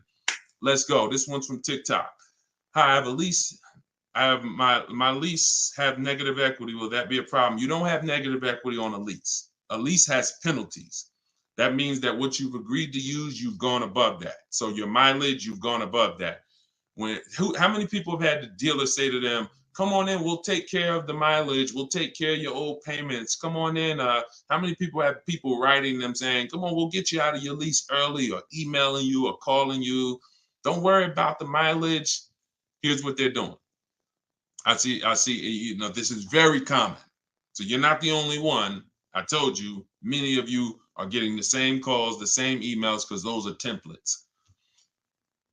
No mileage is ever covered. If the car is purchased, which means they worked with your equity, we never let a dealer control our equity. That's the only time mileage and payments are forgiven totally. Car is purchased. When a car is returned, which is what happens in many cases, they're taking your mileage penalty, and let's say it's 2,500 or whatever it is, and they're applying that to your next deal. And so when you do that, you are essentially paying for your old car and your new car. You want to know what it is? We compare three things when we're trying to deal with a lease penalty. And next lease, you got to choose right. I've had a lot of people that will write me or email me and say, Deshone, I drive 15,000 a year, but I signed up for 10.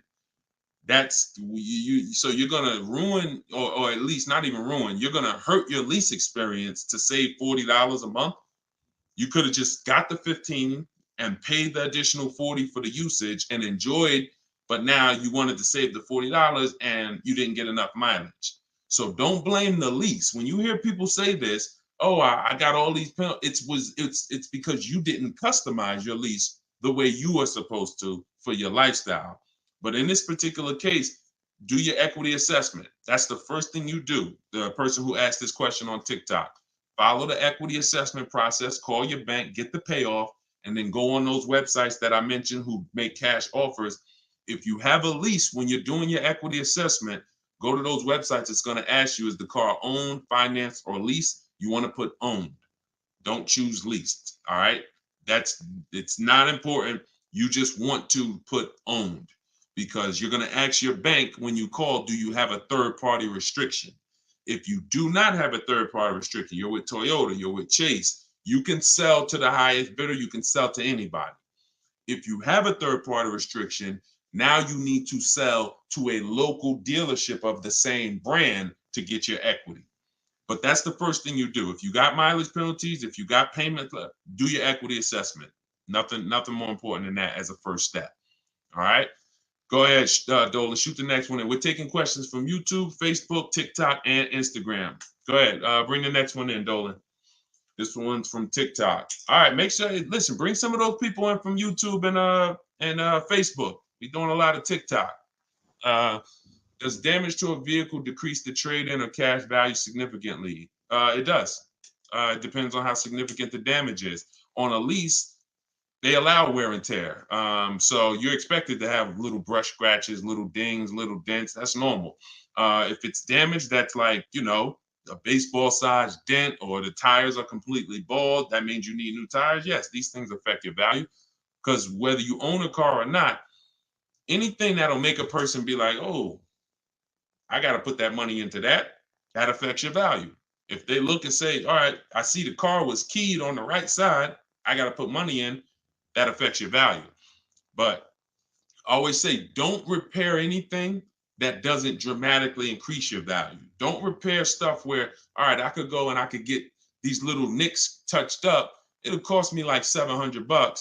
Those little nicks touched up will probably only increase your value of your car $700. So you're going to pay $700 to make $700. You make nothing by doing that.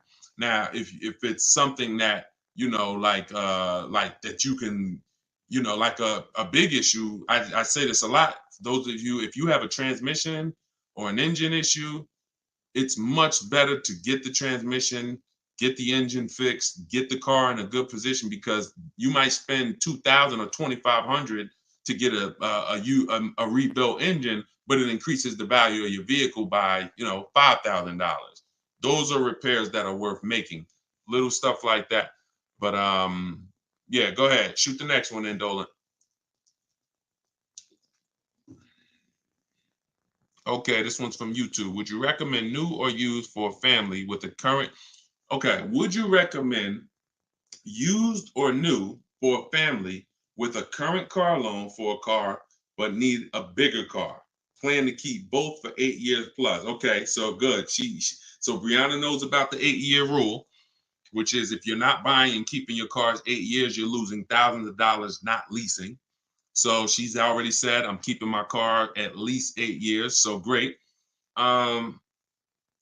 Here's, all right. If you're debating who wants to know whether you should buy new or used, that's this question. That's a budget issue. Now, some of you, when you do your budget, the biggest thing is to get your needs. Everything you need, you can't compromise on. If you need a family SUV, if you need 3 rows, you can't compromise on your needs. I had somebody come into the Mercedes dealership. They were looking at a big family vehicle. They had 3 or 4 kids.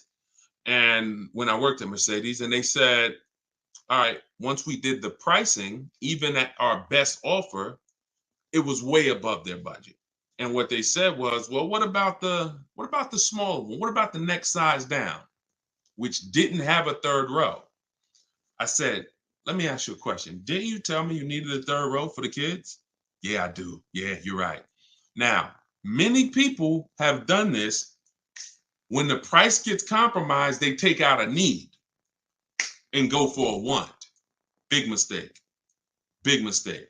So the needs are the most important thing. The needs are, I can't live without this. I can't enjoy the car without this. I won't enjoy the car without this. It won't do what I needed to do without this feature. All-wheel drive, whatever. So once you establish that and you go for it, some of you will look and say, you might say, man, I can't get a new car that covers all my needs for my budget. That means you go for a pre-owned car. You go for a quality pre-owned car and you get a below market deal using what I teach. Let's say some of you are like, Deshone, I could afford both. My budget allows me to get a new or pre-owned. Now what? Now I have something in my book I call 2 different values. One is the treat yourself, because treat yourself means, I only get a new car every decade. So I'm going to get a new car. I only buy a car every decade. This car is going to be in my life for 10 plus years, 8 years, whatever. I'm going to get everything I want. I'm going to get brand new, latest and greatest. That's one value.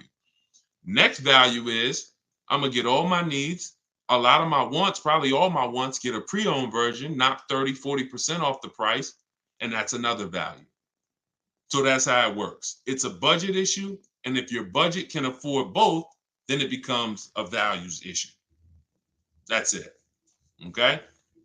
I go into all of this. This is exactly what you do. Like, because there's tons of people who could afford a new car and you just like, oh, should I buy used? I've been hearing people say never buy a new car, but at the end of the day, if you have the budget, you got to remember, if you're keeping the car for the long term, you'll get some of that value back when you sell it in 10 years, in 8 years. So if I pay 20% more because I wanted a new car, I'm going to recoup a percentage of that back. Now, that you're not getting that back if you don't keep it. So if you think, oh, I'm gonna get a new one and then I'm gonna keep it 5 years, you might be new here. We don't do that. If you're not keeping 8 years, you should be leasing. You're losing tons of money, and we'll be hitting on that throughout the hour. Go ahead, Dolan, bring the next one in. Great question, Brianna. And if you stay on long enough, you will hear someone who asks your question. And thank you to everybody who gives stars, supports the broadcast. And of course, thank you to everyone who got your copy of my new digital book, Car Shopping for People That Hate Car Shopping. As part of our launch, it's 75% off. And it's my 7-step system for buying cars, leasing cars, new cars, selling leases, getting the banks to getting the best loans. It's all in there in a step-by-step format. It's normally $97, but as part of our official launch, you can get yours for 75% off in my TikTok bio or in my Instagram bio. Click that website and hit that button that says get new book for 75% off. And if you guys are on Instagram, on YouTube and Facebook, I'll post a link for you guys. You can click this one that says deshonsbook.com or scan the QR code with your phone and grab your copy for 75% off. It'll be in your inbox in 5 minutes. Okay, go ahead, Dolan. Bring the next question in. Let's keep them rolling. Great question so far. This one's from Instagram. What percentage discount off MSRP is a great deal? This depends, and I'm gonna show you why. Let me show you why you can never assume what the bottom of the market is for a car. You will lose all the time. So this is Sean. Sean wrote me the other day. Sean uses my stuff. He gets bids. He wrote me the other day and he said, I'm looking for some advice on this deal. He just wanted to make sure he was doing it right. F-150 Lightning XLT, the MSRP is $73,285. Now, got a $49.90 discount from the dealer who won the bid, and revealed that there was a $15,500 rebate. Now, all the other offer, what I asked him, because that's over a $20,000 savings on this brand new truck. I said, I haven't seen the other offers yet, but I'm assuming you got at least 5. When we shop for new cars and leases, you use my stuff, you want to save the big money, you must get at least 5 offers because 80% are overpriced. So we get at least 5 offers. And I said, you're saving over 20 grand on this with the discount and the rebates. But the only way to know is to compare to the other offer. How do we know we can't save 25? How do you know the rebate's 15.5? I sold 2 Maybachs when I worked for Mercedes-Benz. They both had $20,000 rebates. How do we know that that's all the rebate money? How do we know they're not holding some back by having other offers? He said, guess I could have put a little more info on here. Yes, I got about 15 quotes. Go for him. And it sounds to you, if you've been shopping the old way, Sean saying I got 15 quotes using my online system, which is copy and pasting emails, it sounds like, wow, that must have took a lot of time. Probably took him 60 minutes to do it. So, and this is the same stuff I want you doing. I couldn't find anything under MSRP in his area. I ended up expanding my search 150 miles outside my area, and I found this deal. I'm going to another state to pick it up, which is something I never would have considered before coming and working and learning from me. See, he didn't know he was going to save 20 grand off the truck. He didn't go in saying, if I can't save 20 grand, I won't get this truck. Look at same thing with Kimberly. Kimberly got a Maserati. She leased hers. Sean's buying his. Kimberly, $86,000 MSRP, $86,961 selling price, $66,261, $20,000 discount, $20,700 to be exact. You get these offers by bidding. Now, at the same time, there's other vehicles like Eddie got his Toyota. He got a 2023 Toyota hybrid, all the bells and whistles, received quotes as high as 10 grand over sticker. And he ended up getting $2,086 under MSRP. That was his lowest bid on a Toyota Camry hybrid. So he didn't go in. We never go in assuming. We don't know what the rebates are. We don't know how much the winning dealer is going to give. But here's what you know. When you shop the right way, you should have a $3,000 to $5,000 difference between your best offer and your highest offer on a regular car. That's a regular car. 3,000 to 5,000, more like 5. That's when you know you shop the right way. And as you get into luxury cars and bigger SUVs, 70, 80, 90 grand, 100 grand, you'll start to see 10 grand spread between your best offer and your highest offer. That's when you know you're shopping right. So we never go in. And here's what, and then cue up the next question, Dolan. What they're never going to do is take the deal they got on one car and bring it to the other car. They're not going to do that. Because we know, just because I saved 20 grand on my Maserati, don't mean I'm going to turn around and save 20 grand on my BMW. The bottom of the market for that car is different than the bottom of the car market for this car. All we know is we get the bottom. Whatever it is, we get the bottom. Multiple offers. Go ahead. Cue the next one up. Great question. This one's from Instagram. How can you find a great car deal on a used car? So, in my book, I talk, and everything that you're hearing is going to be taught out my book. When you watch my videos on social media, all of this is out my book. If this is your first time on a live broadcast, welcome. You'll get to know that this is a system. I don't deviate. I don't want you having to figure it out. The system doesn't change. You just got to learn it and realize this is how I shop for used cars now. This is how I shop for leases now. This is how I shop for new cars now. So when it comes to used cars, the first thing we're looking for is a quality car. And then the last thing we're looking for is a below market car deal. All right? Type below if you understand that there's only 3 different market prices. Market value, let's call that average. Is average a deal? Does average sound like it's a deal? I want to see everybody's answers.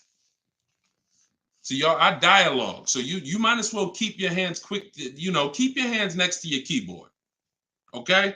I'm not talking at people. I'm not talking at you. I'm dialoguing with you. So keep your hands next to your keyboard. Nothing about market value is a deal. Something that most people are getting, the average price paid, not a deal. Above market, not a deal.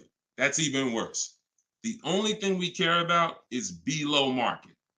That's it. So now, our process for looking for a pre-owned car is different than the process of looking for a new car. New car, I call it the 25 to 5. We reach out to 25 dealers online, takes us 20 minutes.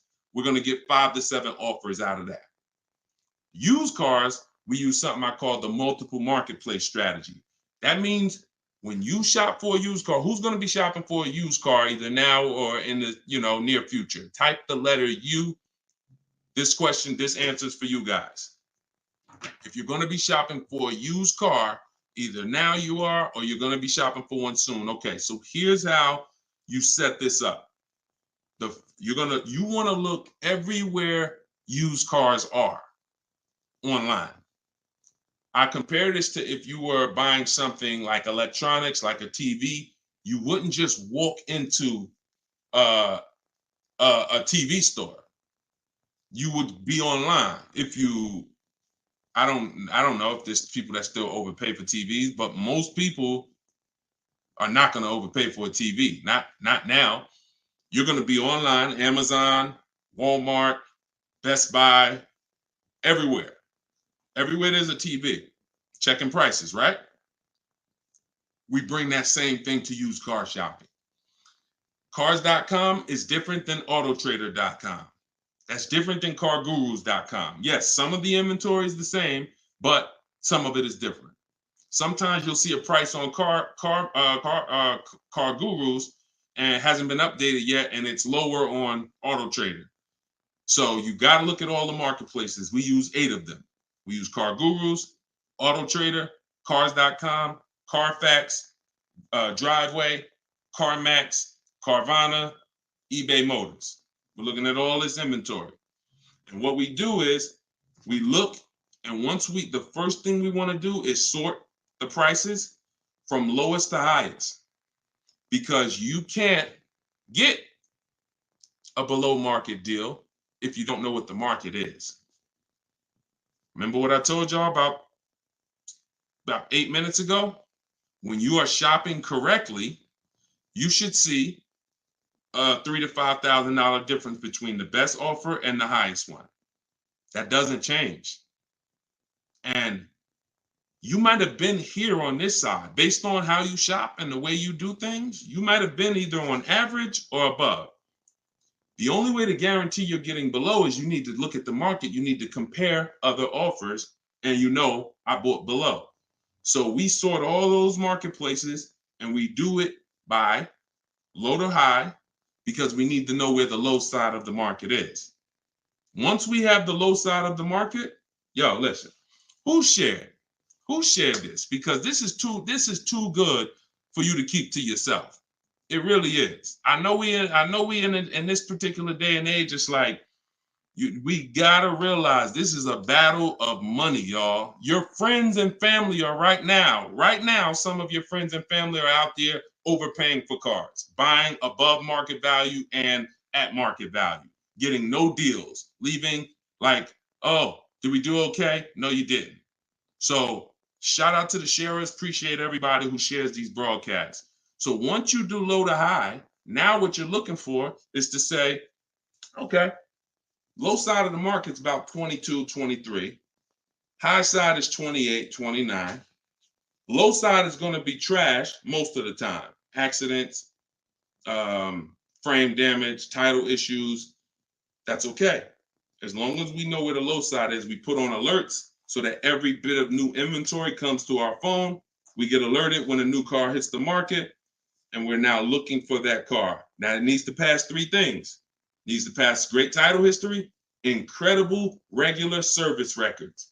Not even a question. You should not, I will not, I never recommend you ever buy a used car that doesn't have great service records. Biggest indicator of whether the car was taken care of or not. I will not buy an unknown, because when things start happening and you don't know why they're happening, and you look at that Carfax and you see that it's blank, or you see that it's 20,000 miles of gaps, you got no one to blame. So none of this guarantees that we get out the woods with a great car, but it does give us boundaries to where we can say I've taken every step possible to make sure that my investment is wonderful. So that's what you do. We do a Carfax, we screen down from title to accident records, title, service records, accident history. I won't do a car with airbags deployed. Airbags deployed is a big deal on a used car. Vehicle towed. You see accident, vehicle towed, that's a deal breaker for me. That means it was a serious accident. You might see vehicle drivable. That means it wasn't a serious accident. That means it could have been a little fender bender in a mall. Cops came out, it gets reported to Carfax, everyone drove away, no frame damage, nothing detrimental to the car. But again, it's on you. Some people say, I don't want any accident. That's perfectly fine too. And some people say, I'll deal with a moderate accident if it was something like that. And then the last thing we do is we need the price of the car brand new. If I bought an Infiniti truck last year, I wouldn't have known it was a great deal if I didn't know that it was originally $54,000 and I paid $31,800. All the other Infinitis I was looking for were less originally. What I just broke down over the last 8-9 minutes was how you get a used car, how you find a quality used car, and you make sure that you're buying it on the low side of the market. The last step is, how do we pick the right one and make sure we're saving the most money? In order to do that, you have to know what the price was originally. We get that from the Carfax.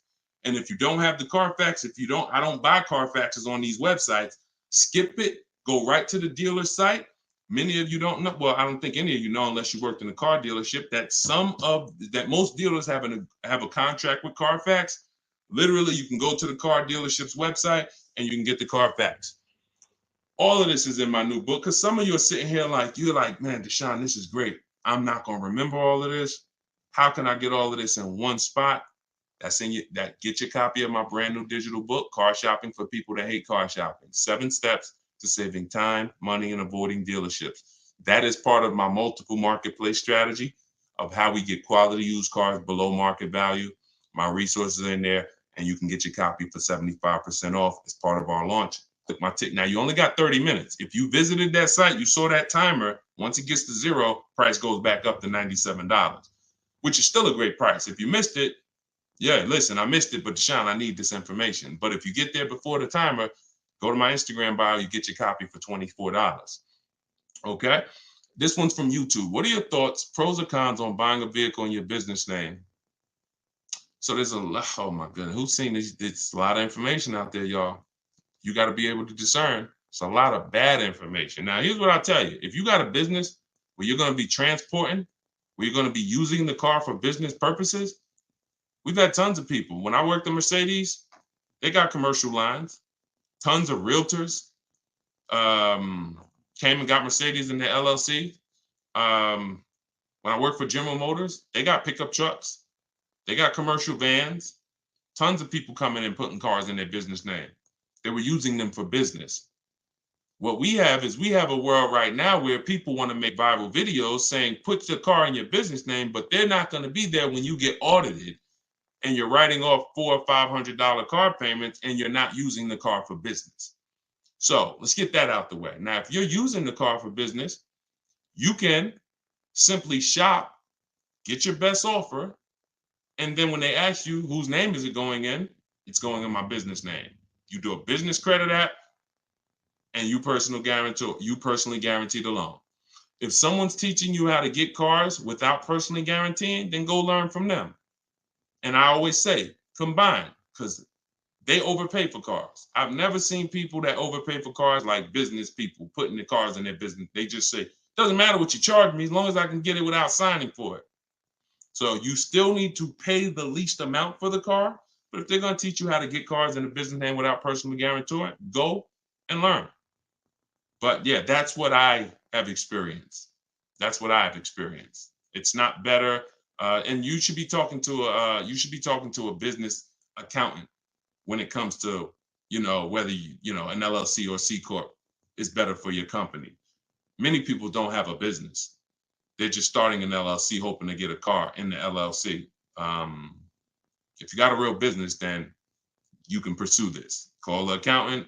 What's the best structure? What's going to save me the most in taxes? Make sure they're going to give you the usage. But other than that, and watch these videos you listen to. Watch these videos. Well, they will have you audited and they won't be there. Yeah, but the influencer told me, let me pull up this video for you though. Sir, I'm not interested in seeing that. Can you just show me how much, can you just, show me the proof of what you did with the car this year? Yeah, but he said I could. No one cares. They won't be there. They won't be there. Go ahead, shoot the next one in, Dolan.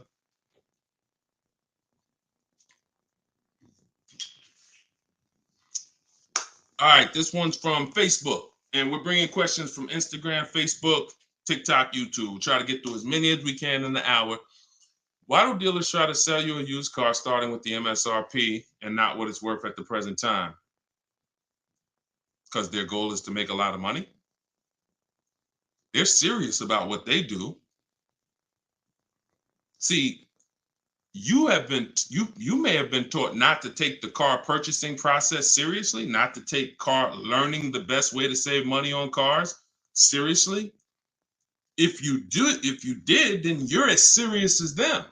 When I get a car, when those who, we've been very fortunate. 2021, I've worked with over 1,700 people personally in my video library. We've had, in the last, my first book, 52 Car Buying Questions, we had thousands of copies of that out. But there's millions of people that buy cars. So we're fortunate that we've been able to help people who know these strategies and use them, but it's still a very small part of the market. But the people who learn from me, you're just as serious about saving the money as someone is about taking your money. You can't get mad when a wolf bites you. It's your job to come in with the rod and say, okay, no, I'm good, I'm prepared. And if you're going in with old strategies and you're going back and forth with a dealer, it's like dancing with a wolf. Yeah, I think I could dance with this wolf and, avoid him. I'm pretty good. This is a professional person who does this 3-4 times a day. So when you start shopping the way I'm telling you to shop, no one can take advantage of you because you're shopping from home. 90% of your used car deal is done. When I got that Infinity truck I was telling y'all about, I was in there for 30 minutes. All I did was test drive the car. I shook the person's hand. I said, get it ready. I'll come back. I had my own financing. I said I gave the dealer an opportunity to see if he could beat it. He couldn't. And that was it. I'm not coming in. If you're learning from me, you are never going to talk numbers inside a dealership. And when you say, somebody said, I wish I had a dad for things like this. Look, I'm sorry you don't have a dad, but God sends you who you need. But sometimes, I'm here. I've had tons of women that wrote me and said, man, you know what? My dad used to take me car shopping. He's no longer here. You're my person now. Amen. Amen. You have it now, but are you going to act on it? Are you going to act on it and use it and win? Or are you going to stay in old bad habits of, car shopping the way people have been shopping for the last 30 years? Before there was internet, people was walking in the dealerships going back and forth. Internet came, people walking in dealerships going back and forth. Looking on the website, all right, I think I got anything. Let me go in here, go back and forth. No. Internet came out, I found out I didn't have to go into Walmart to get a TV. I didn't have to go into the electronic shop. I sat right here and I use these tools. That's what I'm teaching y'all. The tools that exist right now, so you can sit at home and save thousands of dollars, whether you are a great negotiator or not. Won't matter. Won't matter. All right, go ahead. Shoot the next one up, Dolan. All right, let's go. This one's from Instagram. I keep hearing that used car inventories are rising. How come prices on used cars aren't falling? What I'm seeing in the last couple questions is, for someone who doesn't know how to shop, there's no deals around. Look, we've been doing deals since and what I'm going to do, I'm going to give Felicia's deals for one of my broadcasts because I started our video library, which is the video version of my book, years ago, 2021, November, middle of the pandemic. People overpaying by thousands, 5-10 grand over sticker price, like dealers just cleaving people. You may have experienced that. You might have got one of those offers and had to sign it because you thought you had no other option. So when I started this, Felicia came in, started getting bids. First one to ever use what I taught. Got a BMW X1, brand new, saved $1,950, January 2022. That showed us deals. We've been making deals ever since. I don't broadcast them a lot, but in my TikTok bios and my Instagram bios, deals ever since. But for the person, if you don't know how to shop, if you're using what I'm telling you, you're going to see deals everywhere, getting bids.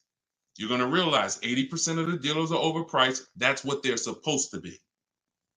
We don't try to change the 80%. We expose the 80% through multiple offers.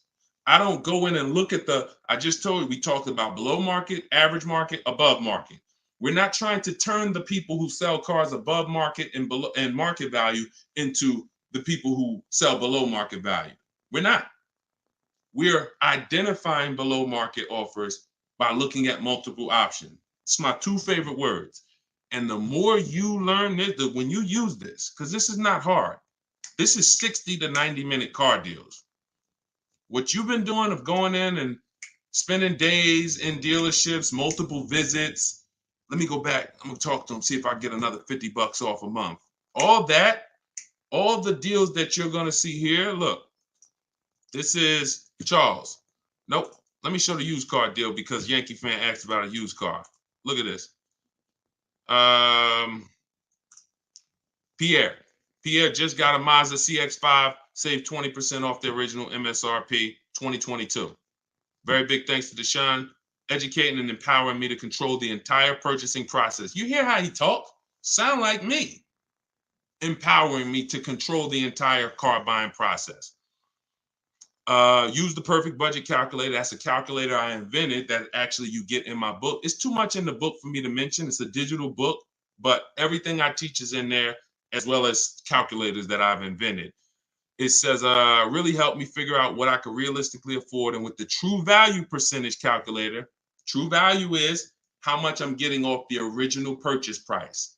We call that TVP, true value percentage. My Infinity truck, it's 3 years pre-owned, 54,500 brand new. I bought it for 31.8. I got 42%, the true value percentage. These are terms that I created because what we did, what we do, it's never existed. So you're not going to hear stuff you've heard because literally I created it and we made it real by thousands of people using it. So he said 20% off MSRP. This is Vincent. Vincent got a 3-year-old Lincoln Corsair. He said, I found a deal at 43% off at a dealership. He said, my target was 30 to 35%. So he went in knowing what the new car prices was on the car. He used our system, the multiple marketplace system, found a deal at 43% off original MSRP. That's how you know you got a great deal on a used car. For those of you who are going to be buying used cars, if you don't know the new price, there's no way for you to determine. And that's how some people got in trouble all through the pandemic. You paying $29,000 for cars that were $30,000 brand new. If you knew true value percentage, you would have looked and said, okay, wait, the car's 30,000 brand new. How are you charging 29? You wouldn't even have been there. But because no one has known and they look on websites and it says good deal, great deal, bad deal, and they're using algorithms to tell you that, people went in and they overpaid. Must know true value when it comes to used cars. But there's deals out here. They've been out here, Yankee Fan 201. You just got to change the strategy. If you keep doing what you've been doing, you'll keep getting the same result.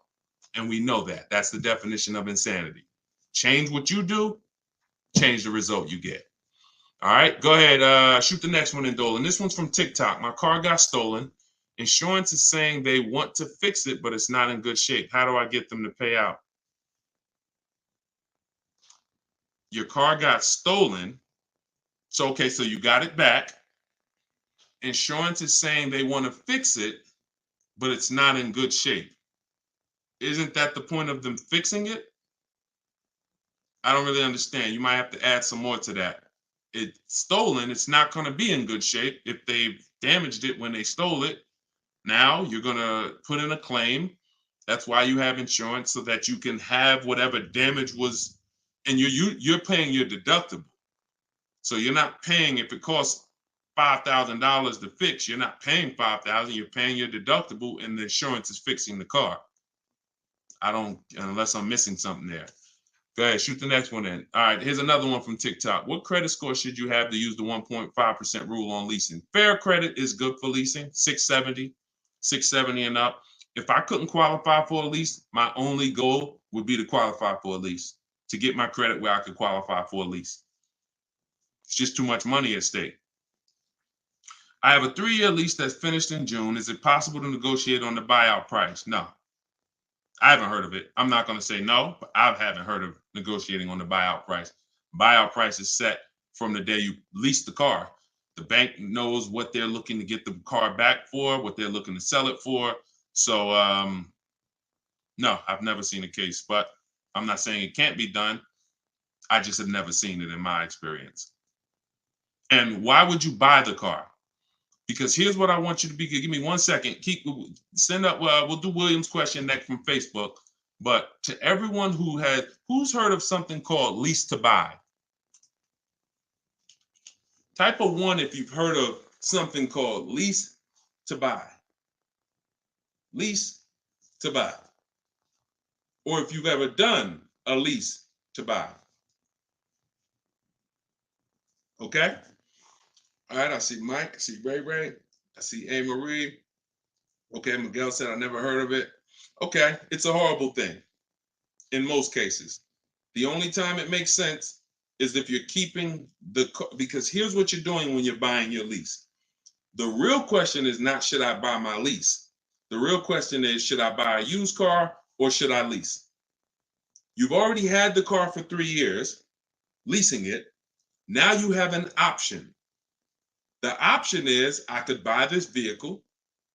I'm not going to go into detail about how to make sure that's a good price. It's simply just comparing to the price of a comparable used car on the market.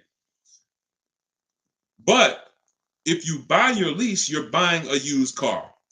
That's all you're doing. So when you're saying, should I buy my lease? That's not the question. The question is, should I release a car, go shop for another lease, or should I buy a used car?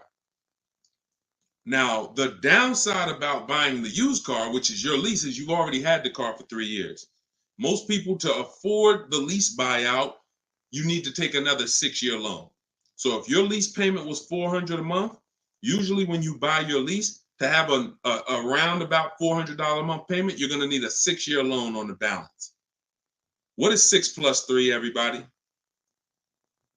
We got some very smart people on here. What's 6 plus 3? Come on, I told y'all, keep your hands by your keyboard. That's it. 9. Good job. Would anybody in here sign up for a 9-year loan on a car? Same car, signing up to pay for that car for 9 years. Look, bunch of no's. Bunch of no's. Never.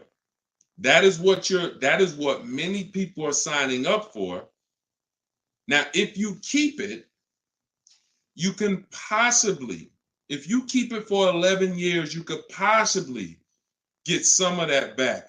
It's almost impossible. But when you trade in the car and you sign up, you buy your lease, you already paid for 3 years, you sign up for another 6-year loan and you trade it, because most times you get tired of the car. You're like, man, all right, I've been in this car for 5 years. I had people walk in the dealership. This was what they did. Been in the car for 5-6 years. Said, you know what, man? All right, it's time. I find out that they bought the lease out. They still owe a ton of money on it because there's still 3-4 years of payments left. You've been in the car for 5 years and you're like, man, all right, let me go replace it. Hey, you still owe $20,000. You still owe $8,000. Oh, Dad. Buying your lease out is one of the worst things that you can possibly do because it's just agreeing to too many payments on the same car, unless you just plan on keeping the car for 8 years. If you say, rare case, and cue up the next question, Dolan, you can put it up now. It's my last sentence.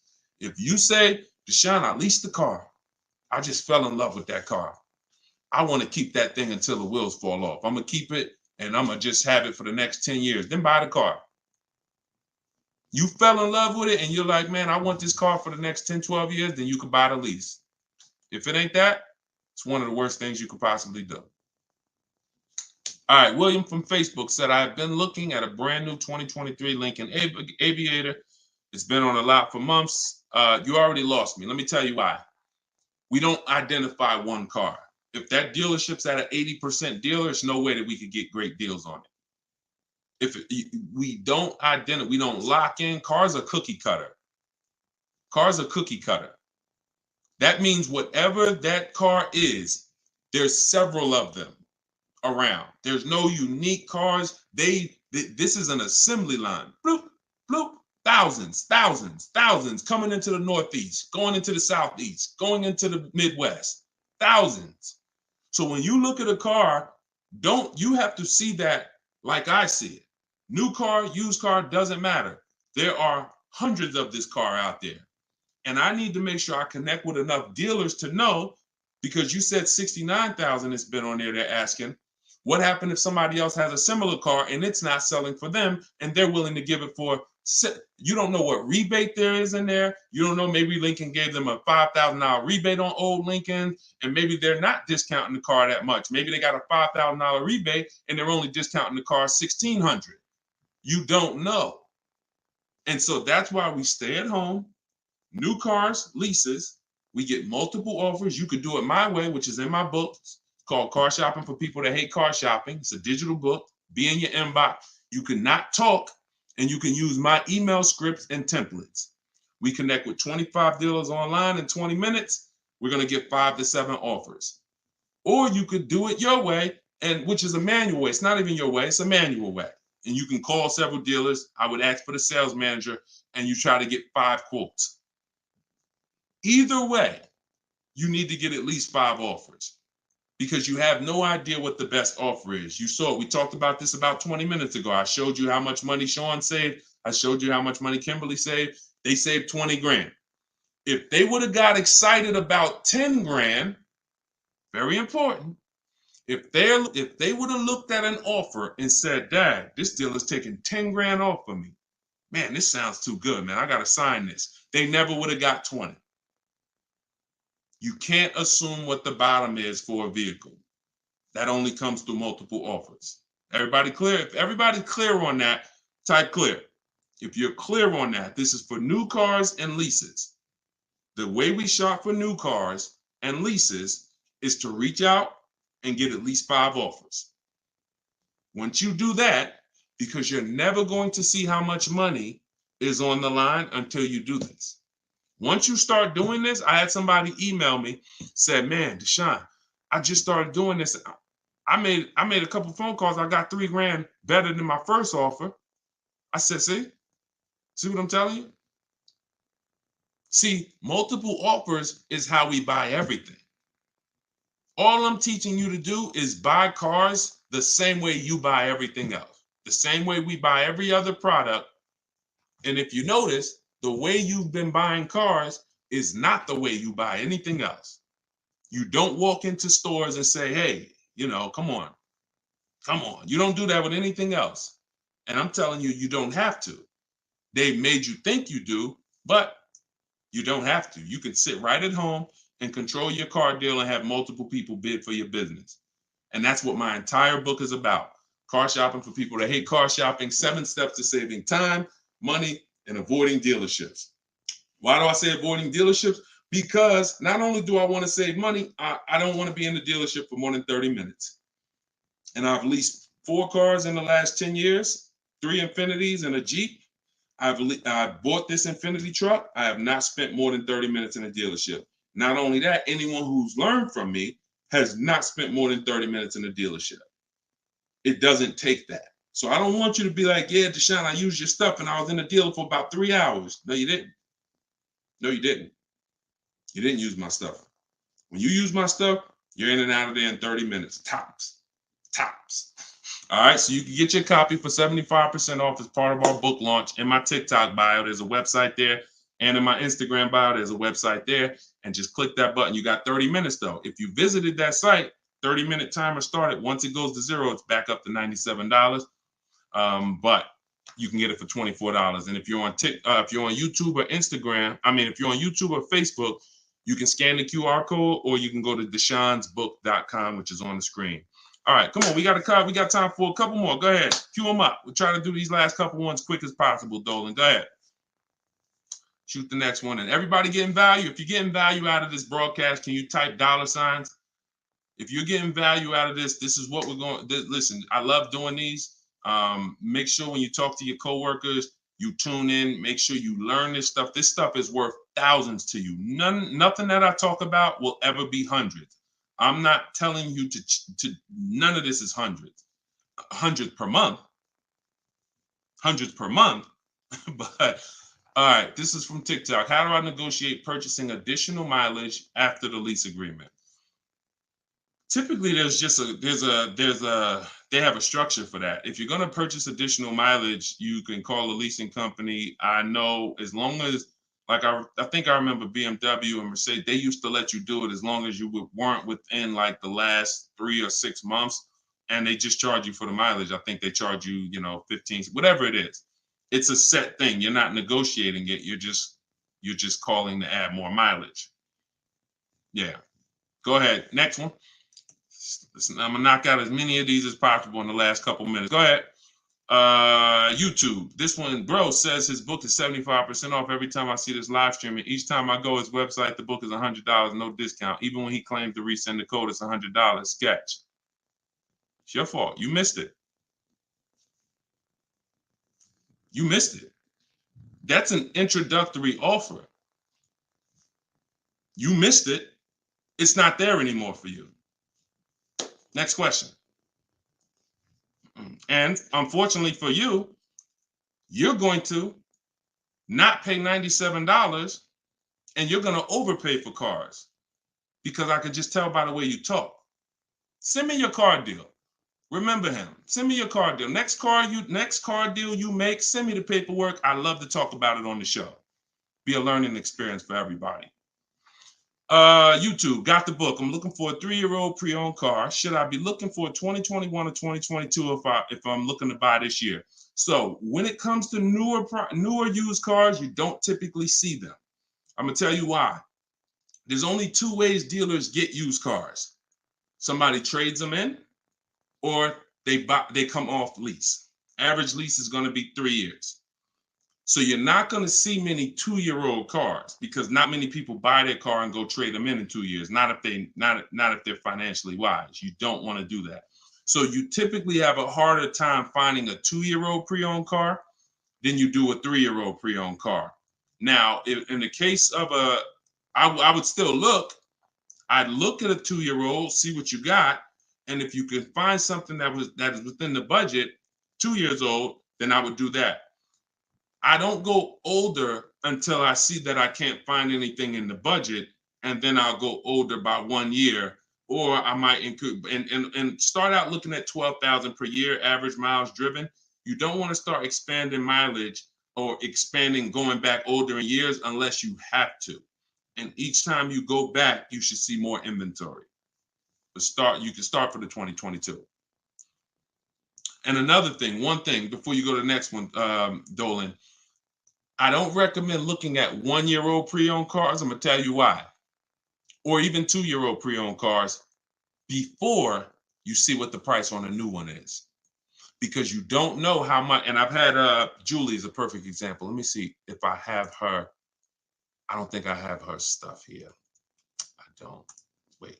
Hold on. Let me see if I can tell you about Julie. Because Julie asked me, she said, do you think I should buy a new car? She was looking for a 1 or 2-year-old used car. I said, Julie, she said, how much should I be saving? Now remember, we don't know how much a great deal is until we have comparison offers. Thanks, Big and Brown. Enjoy it. Use the book. Enjoy it. Said I bought the book. Shout out to everybody who bought the book. If you bought the book, type I don't know. Just shout out to everybody who bought the book. Use it. Use it and win. She said, and I told her, I said, look, if you don't have a lot of used cars out there, which you won't if it's 2 years old, you don't have enough offers to be able to compare. I said, shop for a new one. Use the offer. You have no idea what the new market is. And so if I could save big money on a new one, then that tells me how much I need to save on the second one, on a 1-year-old one, on a 2-year-old one. Now, if the discounts on a new one are not big, then maybe, I'm not, because she's like, okay, it looks like with a used one, I'm saving like $8,000 off the new price if I get 1 year old. I said, shop for a new one. She ended up getting a better deal shopping for a brand new one than she thought she would get buying a 1-year-old one. So whenever you're buying something that's relatively new, 1 or 2 years old, I always tell you, shop for a new one first. You never know. It could be tons of rebates. You could end up like, there's people buying that same Maserati or that same vehicle that Sean got, or the same Maserati that Kimberly got. We showed their deals earlier. If they don't know that you could save 20 grand off a new one, how much do you think they're expecting to save off a 1-year-old one? Not much. But if I could save 20 grand off a new one, and this is different with every car, this is why I'm telling you this.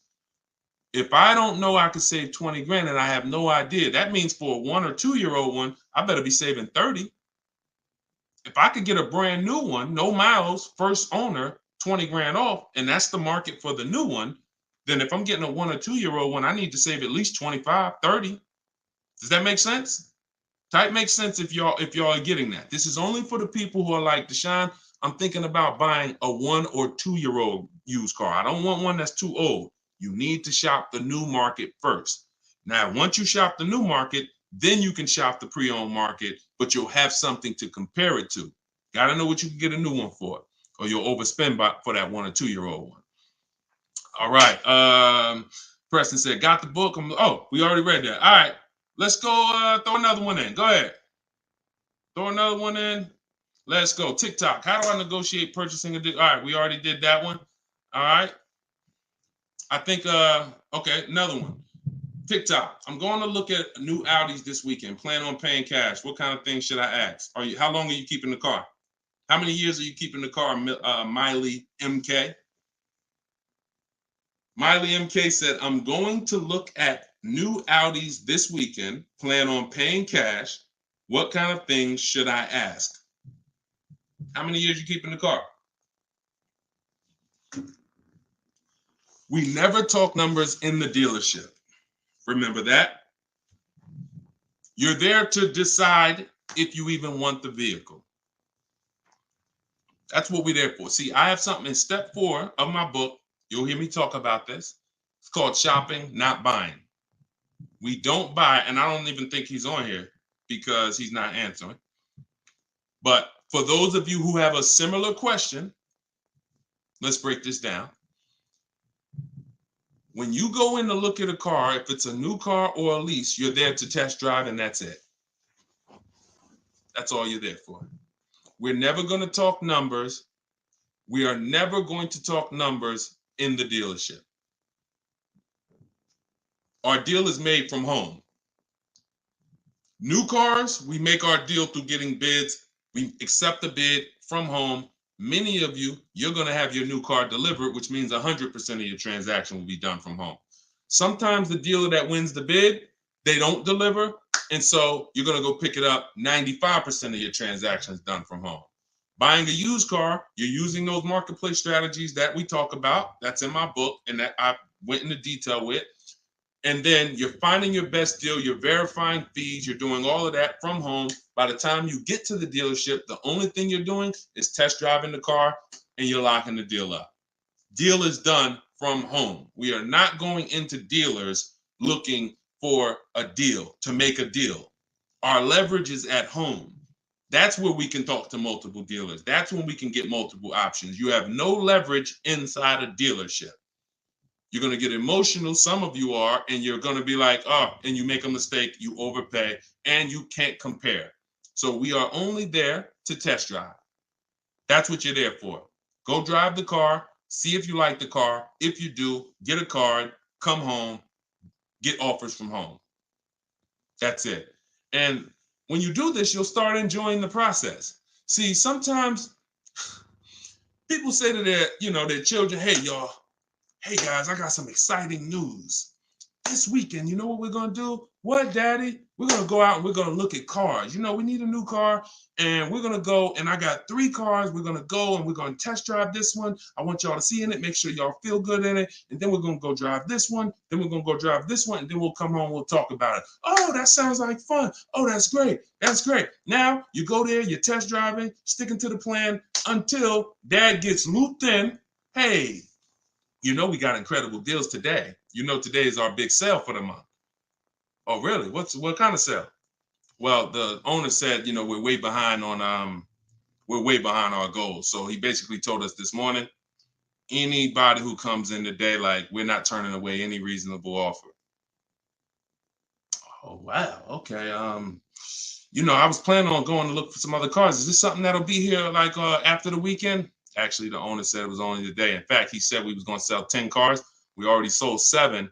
So, once we hit 10, he's not going to be as aggressive anymore. Oh, man. Okay, son. Now your kids are sitting over there. They're by the door. Dad, remember we were going to see the next car. Wait, hold on 1 second. But what type of deals you think we could get? 2 hours, 3 hours later, taking the car home, not going to get your best price. You got sucked in. That'll never work for you that'll never work on you if you just follow. And some of you're quiet. And some of you quiet because you're like, dang, Deshone, that was me. That's how I did my last car. With better strategies, you get better results. What I want you to understand is that the old way you've been taught to shop, I want you to completely unlearn that. Scrap it, throw it out the window. There's no guesswork when you're using what I'm telling you. It's going to be a much better experience. You're going to save much more money, and you're going to have price assurance. You're not going to leave with your car. Look, Ray said that was me, my last 3 leases. So that's called discounting the purchase price. That's called discounting your shopping experience. You're about to make a $20, $50, $100,000 transaction. Some of you should not be discounting your shopping experience. Shopping is deciding what you want. That's your test drive. That's looking at options. That's, but we're in and out for 20, 25 minutes and we enjoy it. We do not let anybody talk numbers over at a dealership. If you stick to that rule, you'll enjoy it. They'll be trying to catch you. You'll be dodging them like Floyd Mayweather. Say what you want to say about Floyd, man. He can dodge and dance. They'll be like, man, can you just sit down? No, I mean, can I get you 5 minutes? 5 minutes. No, actually, I'm in the car already. Honey, start the car. Hey, but I appreciate your service. Hey, can I get your car? Because if we do like this, we'll reach out to you. So we'll reach out to you and give you a shot. Okay, you sure, man? We got great deals. No problem. Don't believe the games, y'all. So unlearn it.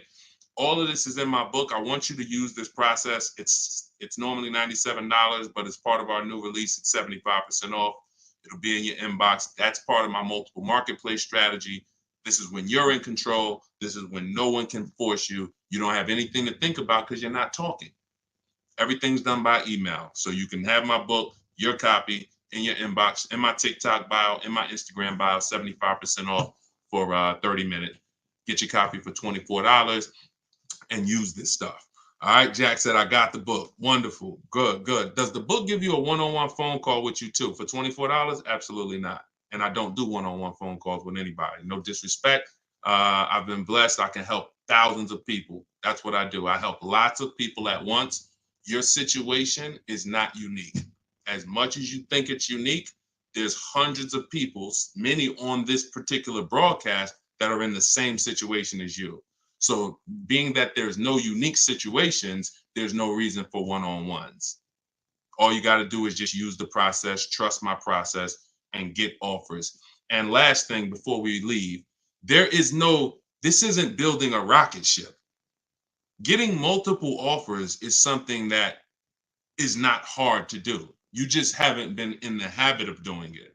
This isn't something you guys say, oh, I hope this works. You're not doing an experiment here. You're getting multiple offers from lots of dealerships and you're seeing lots of options and you're picking the best one. I'm just giving you a system to do that in 45 minutes. See what I'm saying? So this isn't like, oh, okay, all right, I hope I don't fail a test. I'm going to school and then I got to learn this stuff and then I got to take a test and I hope I don't fail. No, this is literally multiple offers. And once you realize the simplicity of it, you'll be like, Dad, how wasn't I shopping like this before? That's how it is. All right, so grab your copy. Shout out to everybody who shared. Shout out to everybody who jumped on the broadcast. Use it. I'll see y'all in the next one. A lot of good questions today. Have fun today. I'll see y'all next time.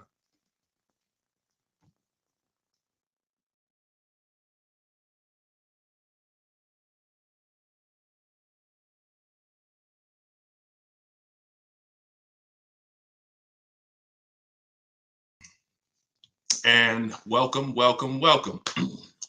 So yes, as I just said, we will be going over the 7 steps that you will use to save money on cars every single time.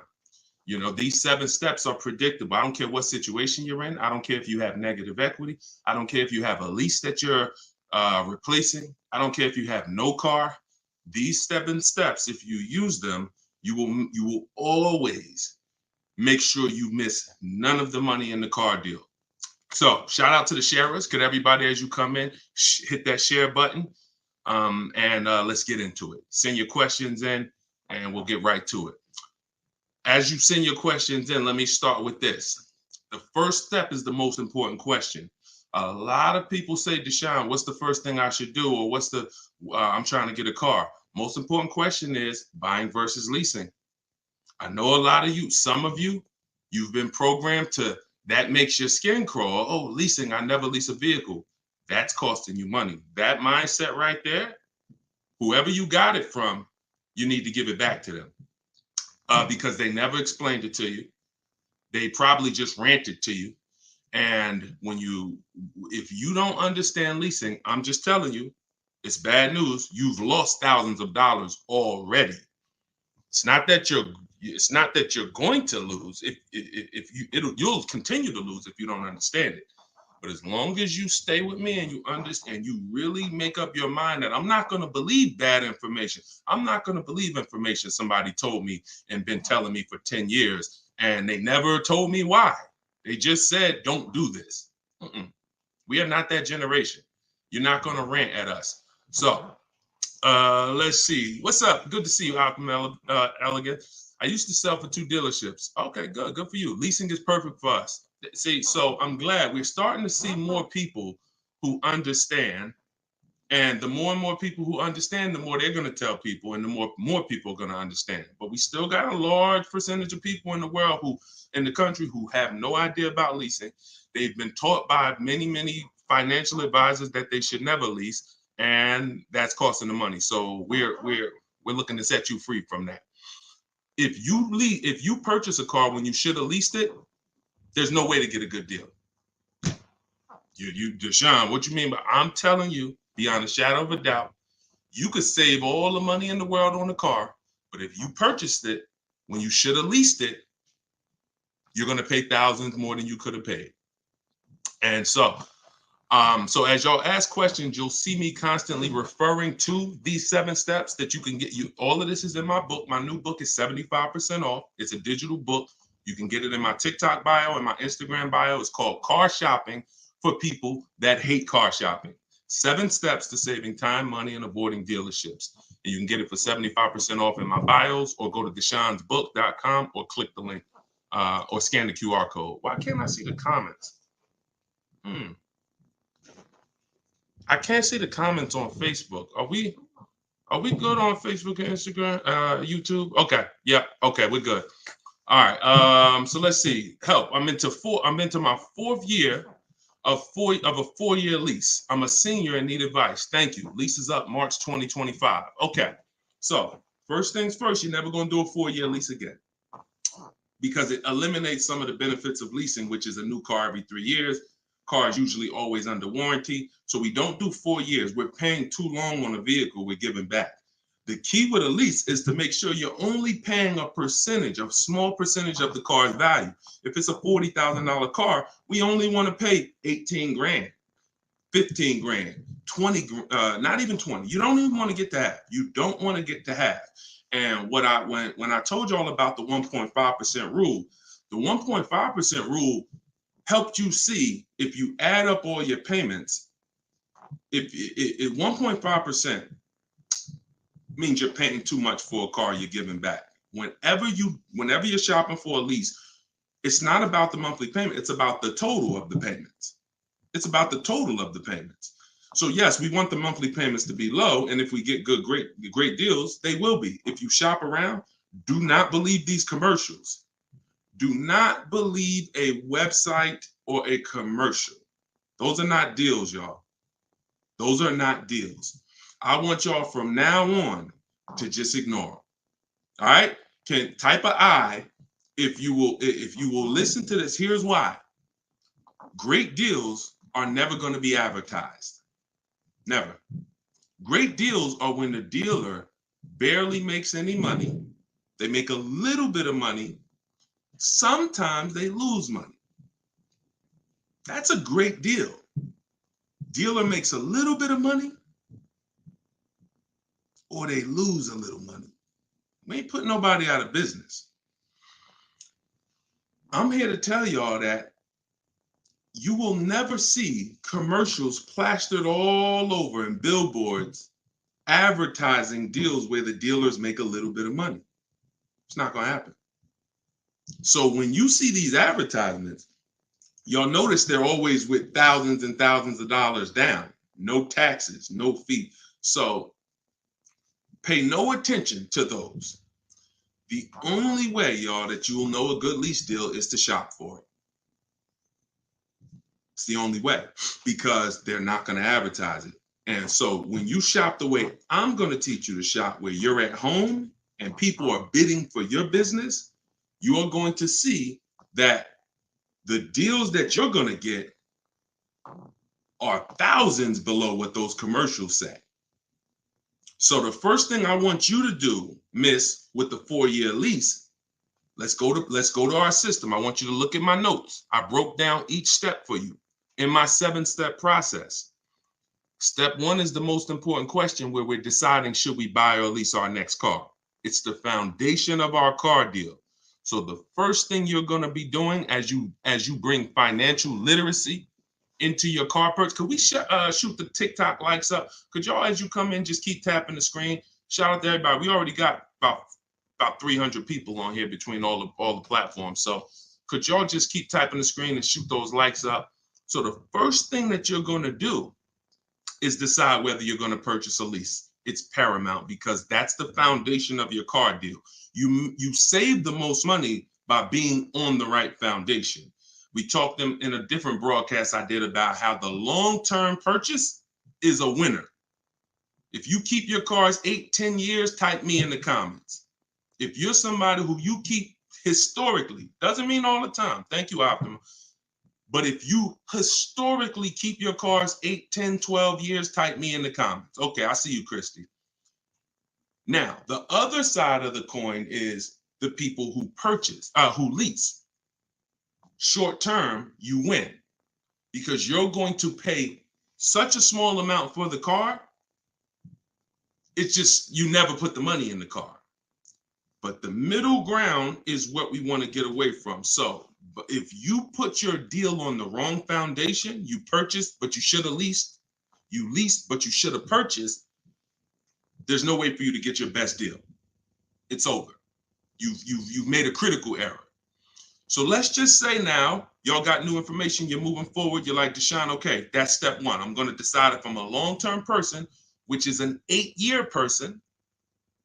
We talked in other broadcasts about depreciation. This has nothing to do with whether you're paying cash for cars or whether you are taking loan. This has everything to do with the depreciation of a car. 8 years is when you purchase. If you're keeping your cars 8 years, you purchase them. If you're not keeping your cars 8 years, you're leasing them.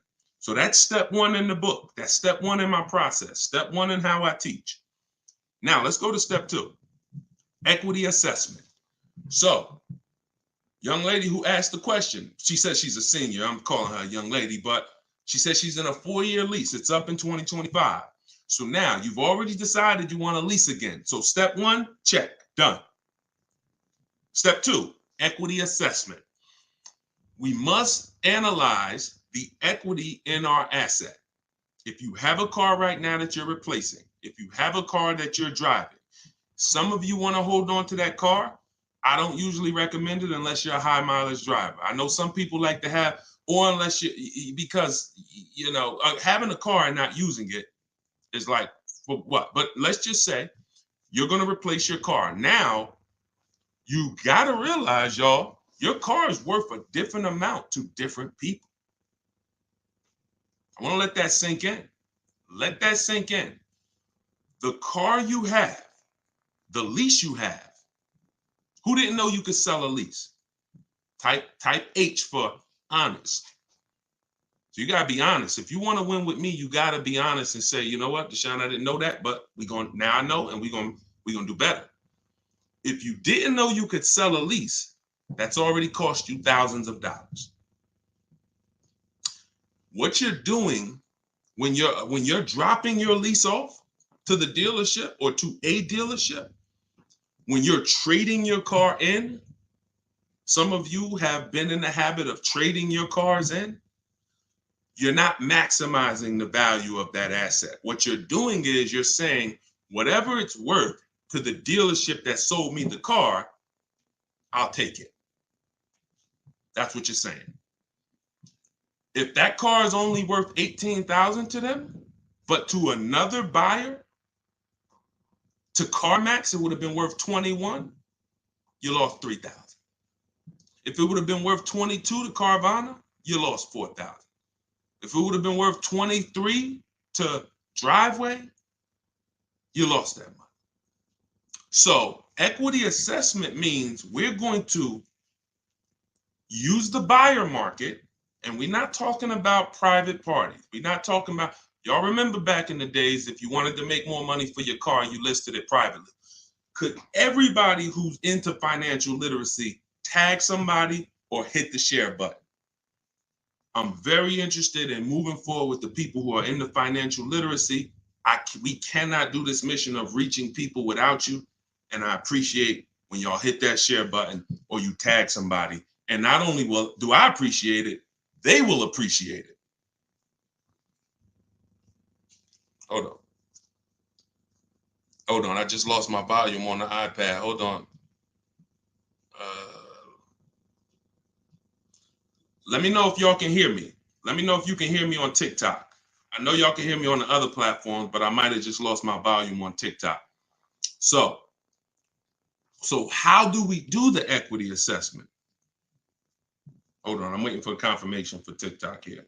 Can y'all hear me? And is the volume still good? Let me know. Oh, we got a couple hundred people on here. Somebody type fast. All right, thank you. All right, so the equity assessment means we're not going to a private party. There's a couple steps in this. There's 3 different types of equity assessments. I break all of this down in my book. You can get it for 75% off.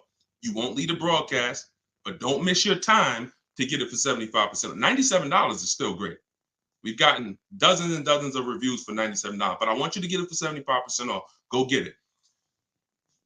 So there's 3 different types of equity assessments. One equity assessment is for those of you who have a car, you own it, or you have a loan on it. If you didn't know that you could sell a car with a loan on it, I'm here to tell you can. Some of you may have thought, man, I got to wait for the title to come. No, you don't. And I used to have people come into the dealership and say, hey, Deshone, what's that car right there, man? And I'm like, that's the new E-Class. When I work, if some of you don't know me, you might just be seeing me. I worked in the car business for 14 years, 4 years my own brokerage, 5 years Mercedes, 5 years GM. So I get people come in and say, Deshone, man, that's the new one. That's the 20, whatever. I'm like, yeah, it just came out. He's like, all right, I got 3 more payments on mine. Soon as I pay it off, I'm coming to get that one.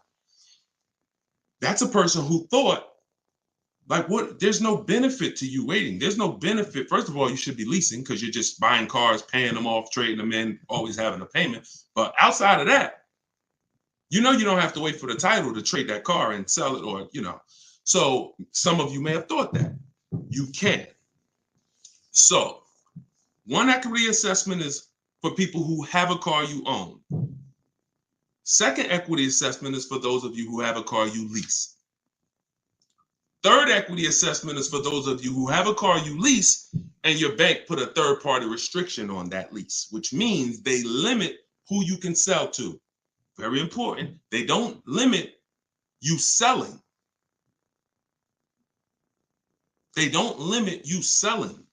When y'all hear me pause, that means you got to sit and let that sink in. Because many of you may have saw you had a third-party restriction and you said, man, I'm done. I can't get my equity now. I got to buy it and then I got to resell it. Problem with that is when you buy it and resell it, you pay taxes and fees on it, which comes out of your profit. So if you would have had $5,000 in equity, when you buy it and you pay the taxes and fees, you're going to lose probably $3,000 of that, maybe more. So how do we get around that? First things first, with a standard equity assessment, you could sell to anybody. With a standard lease, if you don't have a third-party restriction on your lease, you can sell to anybody. And here's who you should be getting your cash offers from: CarMax, Driveway, Carvana, AutoNation, Kelly's Blue Book instant cash offer. kellysbluebook.com is trash. That's a marketing website. I see y'all lighting up the likes on TikTok. Shout out to you. Shout out to everybody coming through on TikTok. I see you. And so kellysbluebook.com is a marketing site. They are not going to pay cash for your car. They will tell you your car is worth 20, but then when you go to instant cash offer, Kelly's Blue Book, they make you a cash offer for 18. But for years they sent you into dealerships trying to, Jay, my Kelly's Blue Book said my car is worth this. Well, but Kelly's Blue Book doesn't buy cars. So you want to go to Kelly's Blue Book instant cash offer only. So last one, Vroom's out of business. We used to give Vroom an opportunity, but they're out of business now. Last one is Car Gurus, Sell My Car. So between you could do We Buy Cars USA too. So now that's going to get you 6-7 offers in about 20 minutes. Very important if you have a lease. When they ask you, is your car leased or owned or financed, put owned. Trust me, the more you follow me, if you read the book, I'll explain it later. I don't have time to explain why you're going to put owned. I've explained it in other broadcasts. Don't put that the car is a lease. If you don't have a third-party restriction, you can sell to anybody, but their websites don't know that. Now you're going to call your bank, and you need to know what your payoff is. If you own your car outright, there is no payoff. So whatever the offer is, it's yours. That's step 2. If you have a third-party restriction, then you're going to sell to a dealership. But you must get bids. How do we save so much money? How do I teach people around the country to save so much money? Besides the process, when it comes to negotiating, you've never heard me teach y'all any negotiating skills, and I never will. The biggest negotiating skill that I teach is how to negotiate one-to-many. When it comes to how I help people save thousands of dollars, look at this young lady here. Look at this young lady here. But look at Greg. Greg got a $56,000 car. He's paying $527 a month on it. Like this person here on a new Toyota, they got and they leased it. The Toyota, they purchased it. They got the car. It was $41,000. They got it $2,086 under MSRP in a market where people are paying list price, still paying over MSRP, paying fake fees. They saved $2,086 from home. Not in the dealership battling, in home, talking to their family, having dinner, lunch. They're saving $2,086 off a Toyota Camry. So it's a $36,000 car, 37. So anyway, how? One-to-many bids. And when you step into the world of getting bids for the cars you want, getting bids when you sell your car, not trade, and getting bids for your loan from banks and credit unions, you're going to see where all the money's been hidden.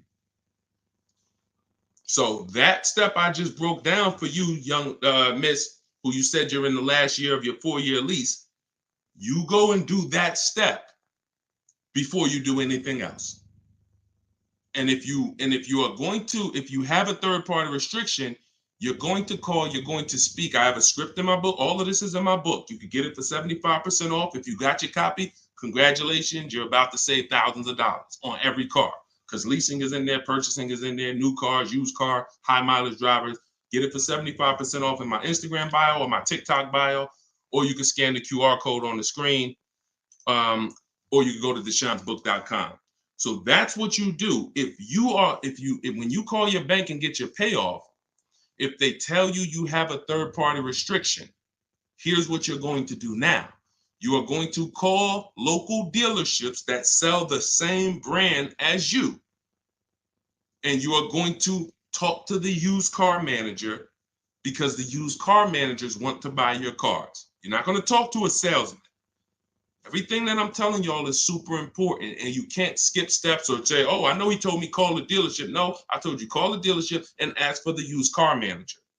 This is what's in my book. If you don't want to remember it, this is what I've helped hundreds of people do. We get our equity if it's there. Not everyone has equity. Let's be clear. But if you do have equity, you need to take the action to get all your equity, not some of it. So once you get 4 or 5 bids from local used car managers, you'll see who's going to pay you the most, and that's who you're going to end up selling your car to. But you don't sell immediately. You put that on hold, and then you move on to the next step of the process because you still may need to shop for your car.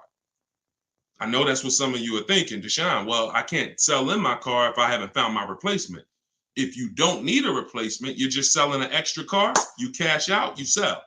But if you need a replacement, you want to put your buyer on hold. Those guys, CarMax, Carvana, Driveway, they will be there in 30 days, 60 days to pay you for your car. I sold my lease back to a dealership for $6,600 with another dealer offered $3,400. Thank you, Adam. That is what you call multiple offers, partner. You see what I'm saying? You see what I'm saying? That is what you call, see, think about if Adam didn't have a second offer. How much did he leave on the table, y'all? $3,000. So many of you, the money you've been missing is in the fact you deal with dealerships in an old-fashioned way. You do this one-to-one back and forth negotiations, and you never get a chance to shop the market to find out what the true value is, what the true discounts would be. And that's what's killing you. That's what's killing your ability to save the money you should be saving. So that's what's in the book. That's what I teach in my videos, bidding.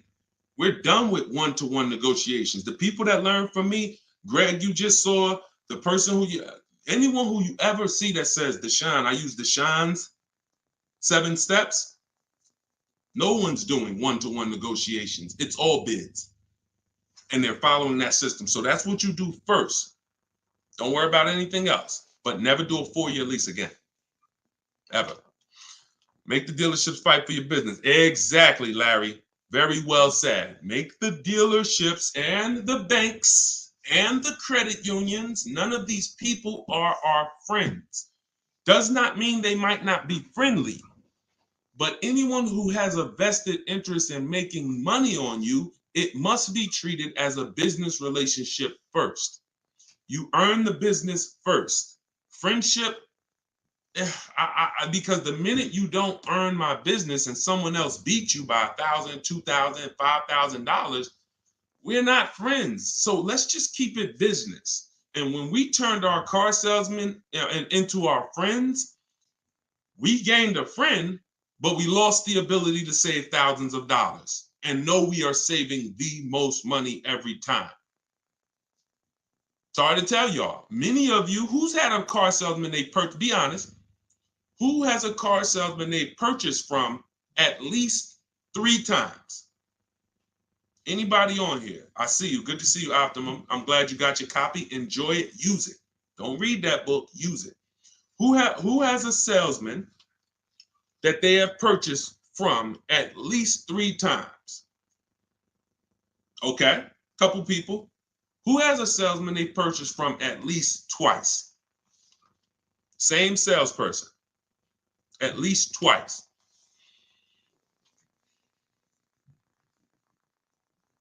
Okay, a couple people. So what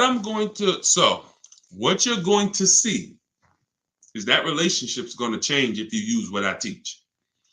When you step into the bidding system, you saw anybody who's used the bidding system, even if they haven't used it, even if they didn't do it my way, we're going very wide. Even if they're getting a couple bids, couple offers, you saw Adam got another offer, he saved $3,000.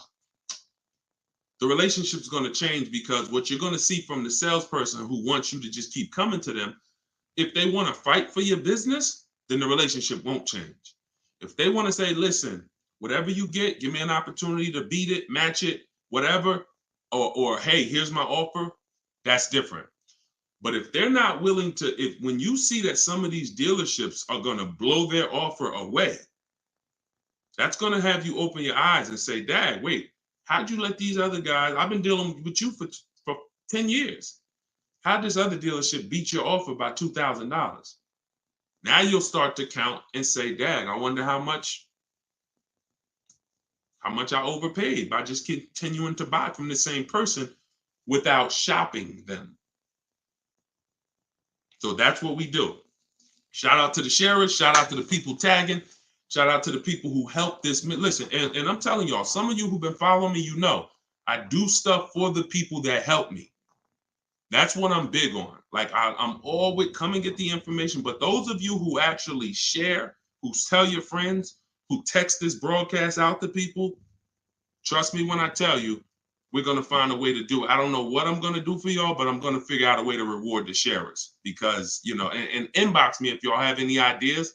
I'm totally open to it because the people who share the broadcast are probably, you know, it's just a different level of, you know, I want to see this information get out there. So good to see you. Gigaworks got the copy. Enjoy it. Enjoy it. Do we need the book if we already purchased the no, Katie, no. Katie's in, I have so everything that I do, I have multiple versions of it. So would y'all see my social media videos? All that is all the 7 steps, but they're just broken down and they're all mixed up. You can't really, there's no continual step-by-step path. In the book is a written step-by-step path, but I also have a video library that has a step-by-step path, same thing from the book. And then, you know, Katie, you're in the video library. You don't need to get the book. No, you don't need, it's just redundant. Yeah, it'll come optimum. And if some reason, sometimes people put in a letter in the email is a little different, check your spam, but we deliver these books throughout the day, pretty much, well, every day. So just check your inbox and make sure it's there in the next 10 minutes. If not, DM me. We'll check the email. We'll make sure it's right. We'll get you your copy. All right, twice. And when I got, okay, so Good Time said twice. And when I got in for oil change, they don't give you the time of day. You know that? See, she said, so I bought from the same person twice. And when I came in, you come in for your oil change, it's like they don't know you. That's why let's get rid of the relationships. There's no relationship. The reason why, if you ever had that happen, I'm not laughing at you. I'm just laughing at the situation. She said, I bought, you know, 2 cars from the same person. And then when I came in for the oil change, it was like they barely remembered me. That's a clue. It's a business relationship to them. It's not a friendship. We're not hanging out. We're not coming to the barbecues. Our kids are not hanging out with each other. It's a business relationship. And when I'm trying to earn your business, I'm all for, hey, I'm your friend. I want to know about your family, your hobbies. What do you do after that? Hey, it's on to the next person. So being that it's an act, being that it's a show for business, then what I want you to do is just do the same thing. Just do the same thing. Treat it as business. Stop letting people turn your car purchase into some type of relationship. Treat it like business and you will start to save money like it's business. When you treat it like it's your friend, you're not saving the money. You're thinking about, oh, it was a good experience. He was so nice, but how much money did we save? You get what I'm saying? You get what I'm saying? 2 things can be true. You can be a nice guy and you're trying to overcharge me. Or you could be, not that you don't seem like a guy that I want to hang out with, but you made me the best offer and you beat everybody else's business. We don't need friends selling us cars. You know what I'm saying? Good to see you. Yeah, hit that like button. Appreciate y'all. And make sure you subscribed on YouTube. Make sure you are subscribed. Make sure you're following. He did. Second time he ripped me off. Sorry to hear that. All right, so let's keep the questions coming. Let's keep the questions coming. I'm trying to see which question we're going to go with because we're getting them from all the platforms. Deshone, how do I get past this situation? The car I was buying, the owner died. No title, no plates. Oh, okay, you were going to purchase a car from a private party, I'm assuming. The owner passed away, no title. Okay, if there's a loan on the car, the bank's going to figure it out, I would think, because somebody owes the bank money. If the car is paid off, then it may not be that hard. The car may end up in, will it go to probate? I mean, if it's an asset that the person owned and they passed away, then I guess it would go to probate. But it's really going to come down to if they really own the car. Some people out here with no title, they don't really legally own the car. it's in their possession, but they don't legally own it. If they legally own it, then you're probably going to have to wait for, but still, unless you have something in writing, there's no proof that they were going to sell it to you. So what they may want to do is sell it on the open market. It's going to be a little tough. Unless you can stay close to a family member or somebody who's going to be involved and say, hey, I was just about to buy this car, because they probably don't want to be bothered with the car, honestly. They probably don't want to be bothered. So if you can stay close and let them work out the legality and the paperwork, maybe you can still end up with it. But yeah, that's all I got.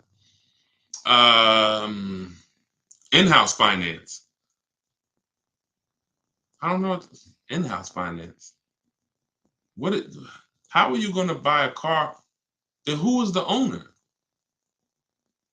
Okay, I think because you're not. This wasn't from a dealership. If it was an owner who passed away, then it was a private owner, right? Somebody you either knew or you found on Facebook Marketplace. Yeah, let me know. You should open up your own dealership. I would. How would listen, Michelle? Let me tell you this. The reason why I would never do that, because what I teach is a bidding system. It's not a relationship system. You want me to open up a dealership because you kind of like the way I do things. You kind of seem like, oh, this guy would be honest if he ran a dealership. Doesn't mean I can win the bid all the time. Nobody can win the bid all the time because they're going to be out of business. You can't win the bid all the time. So what you want to do is I would never, even if I had 1,000 used cars, it doesn't mean that those 1,000 cars are priced less. If I got a 2018 Honda Accord, it doesn't mean that there's not a 2018 Honda Accord out there that's less than mine. So because I'm going to teach you how to get bids, I would never go into the dealership business because relationships are over. Get out of wanting relationships. Please get out of one. Like, I'm an advisor. We're building education. So you could have a relationship with me from an educational standpoint. I don't have a car to sell you. But the people who have a car to sell you, please, if your money depends on this, y'all, get out of wanting or needing a relationship and keep it business. You got friends, be friends with your friends, not your car salesperson, because again, you'll be good if he wins the bid over and over again. But the minute he loses, I've had people who say when they started using my stuff, the relationship with their car salesperson or their broker that they had changed because these people don't want you making them compete. They're like, hey, we friends. What do you mean? We're friends. But you're not shopping all these offers for me like I'm going to do, like Deshone's teaching me to do. You're not teaching me how to see the whole used car market, like one big marketplace, how to look at all these websites, all these used car marketplaces and pick my car and narrow it down and pick the best one and the best value and know what the price of the car was. You're not teaching me all of that. You're just saying, hey, I got it. Let me handle it. And that's the stuff that's costing you money. These people don't want to compete, but we make them compete. That's how we save. All of this is in my book, y'all, Car Shopping for People That Hate Car Shopping. It's a digital book. You can download it immediately. I'll tell you in a minute why it had to be a digital book. It could not be a print book. One of the biggest reasons is I can't update it quick. If all of y'all was buying a print book from me and you're like, Deshone, this is great. Now Vroom goes out of business in January. Now what the heck am I going to do? That's one of the things I got in the book is when we sell our car, we're selling our car. One of the people we get bids from is Vroom. Now Vroom's out of business. I got a million books in print. What am I going to do? What does that mean for you? That you just paid, you got your book, you're using it, you go to Vroom, it says we're no longer in business. So one of the reasons is I could update on the fly. Vroom went out of business. I went into the file, team updated it, book got updated.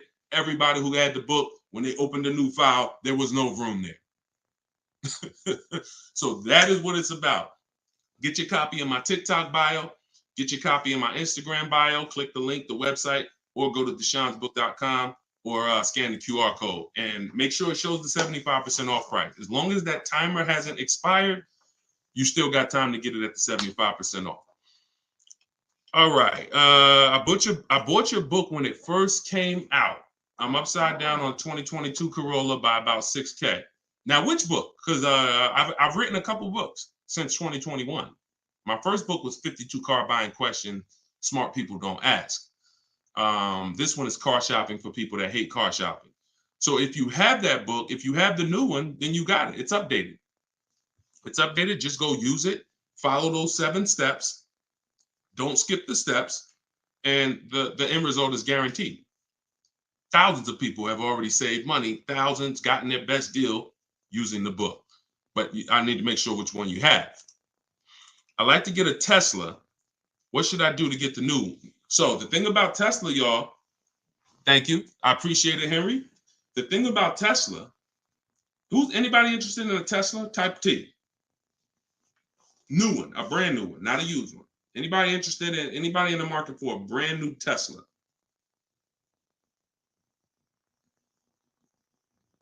Okay. So here's the part when it comes to Tesla. Tesla sets the price. So that part of the bidding system, what is the bid for?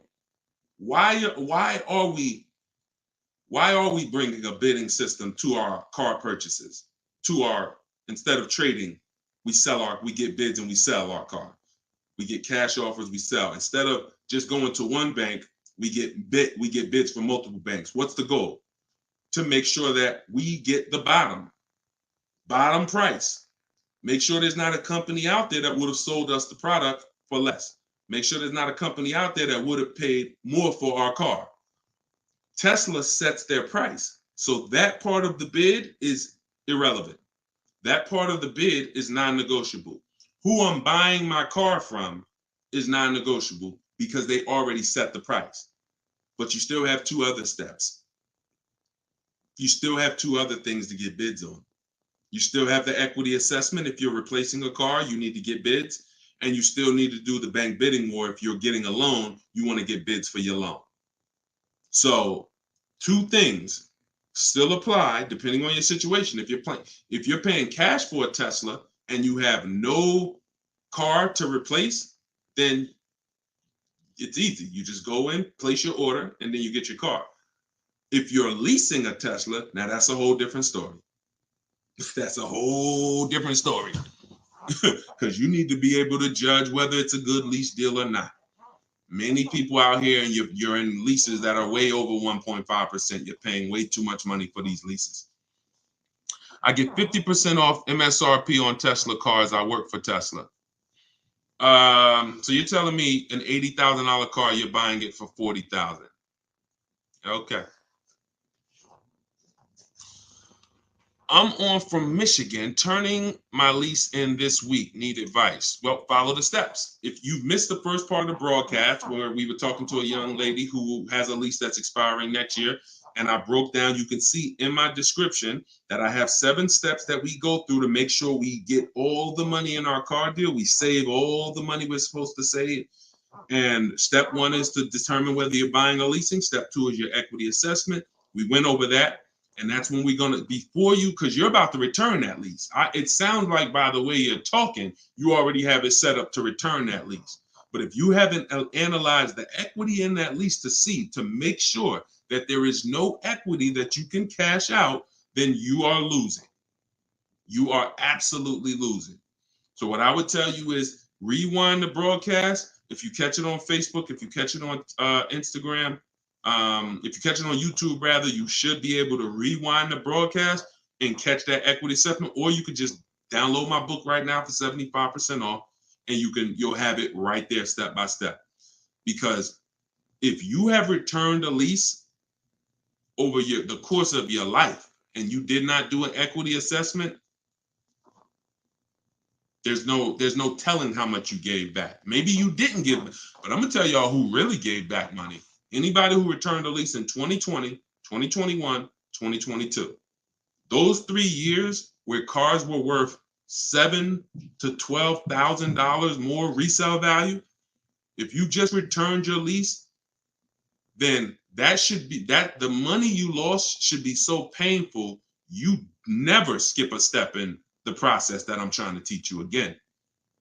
Because I'm telling you flat out, we had people putting $7,000, $10,000, $12,000 in their pocket. Some of you may have. If you cashed out during that 3-year run with high resale values, type a $, because I can tell you, me, myself, personally, I sold my lease for $8,900. At the end of it, I helped my mother sell her lease. At the end of it, she got $10,200 after she drove it for 3 years. And me personally, helped thousands of people, talked to hundreds on my pages who personally said, D, you helped me make $7,000. D, I sold 2 leases and I made $12,000. So if that's you, okay, we got a couple people who you've cashed out. So you cannot ever again drop off a lease at a dealership without assessing the equity. That's always the first thing you do. Forget about the car you want. Forget about the car you want. We'll get to that step later. Equity assessment first. I lost out big. Infinity got me. Yes, I'm sorry to tell you. You don't know how much it was. We can't guarantee you had equity. But over a 3-year period, almost every car had equity in it. Almost every car had equity in it at the end of the lease.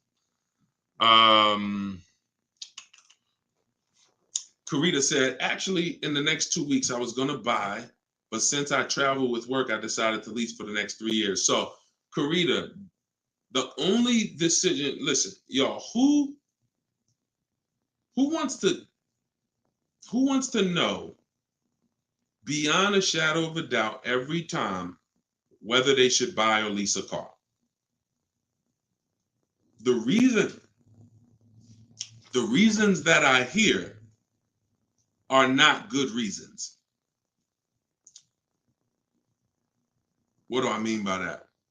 That's not a good reason to lease a car. Now, that doesn't mean you shouldn't lease. You said, since I travel for work, I decided to lease. Here's when you decide to lease. I'm not keeping the car 8 years. In my book, I talk about something I created called the 8-year rule. The 8-year rule says if you're not buying a car long and keeping it 8 years, then you should be leasing. But you need to get a great lease deal.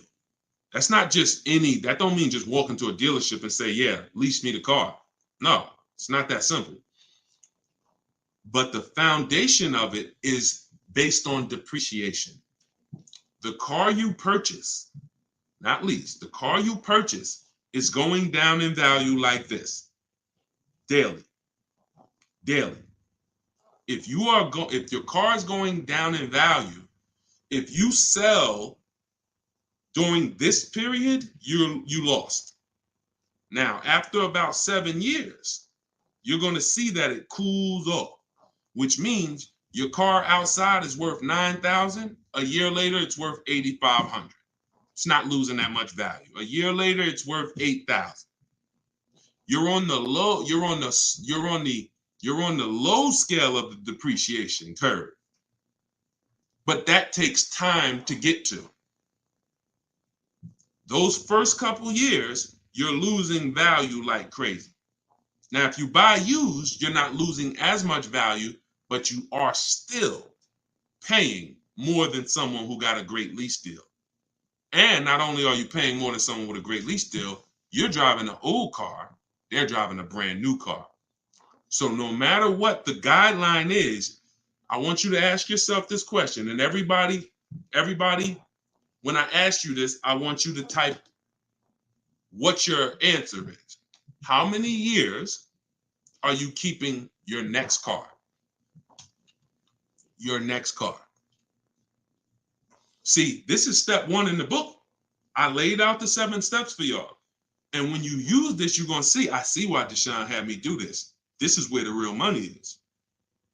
Step one, get the book, 75% off. Go to my TikTok bio, click the picture of me, click the picture of me on Instagram, click the website, and get your book for 75% off so that you can have this resource and this knowledge in your daggone holster for every single car you and your family need. 75% off. Or you can scan the QR code, go to deshonesbook.com. Okay, so if the answer what I just asked you and what you just answered is what I call the most important question. The most important question. And we're still, I can see some of the questions. We're still, some of you are getting it. Some of you are like, okay, yeah, that's simple. It's called the 8-year rule for a reason. Most important question is, how many years are you keeping your next car? If it's 8 or more, you purchase. If it's less than 8, you lease. Nothing else matters. Only exception is if you're doing Turo or if you're renting your car out from a business standpoint. Other than that, everyone else, that is the rule. It's called the 8-year rule, not the 8-year option.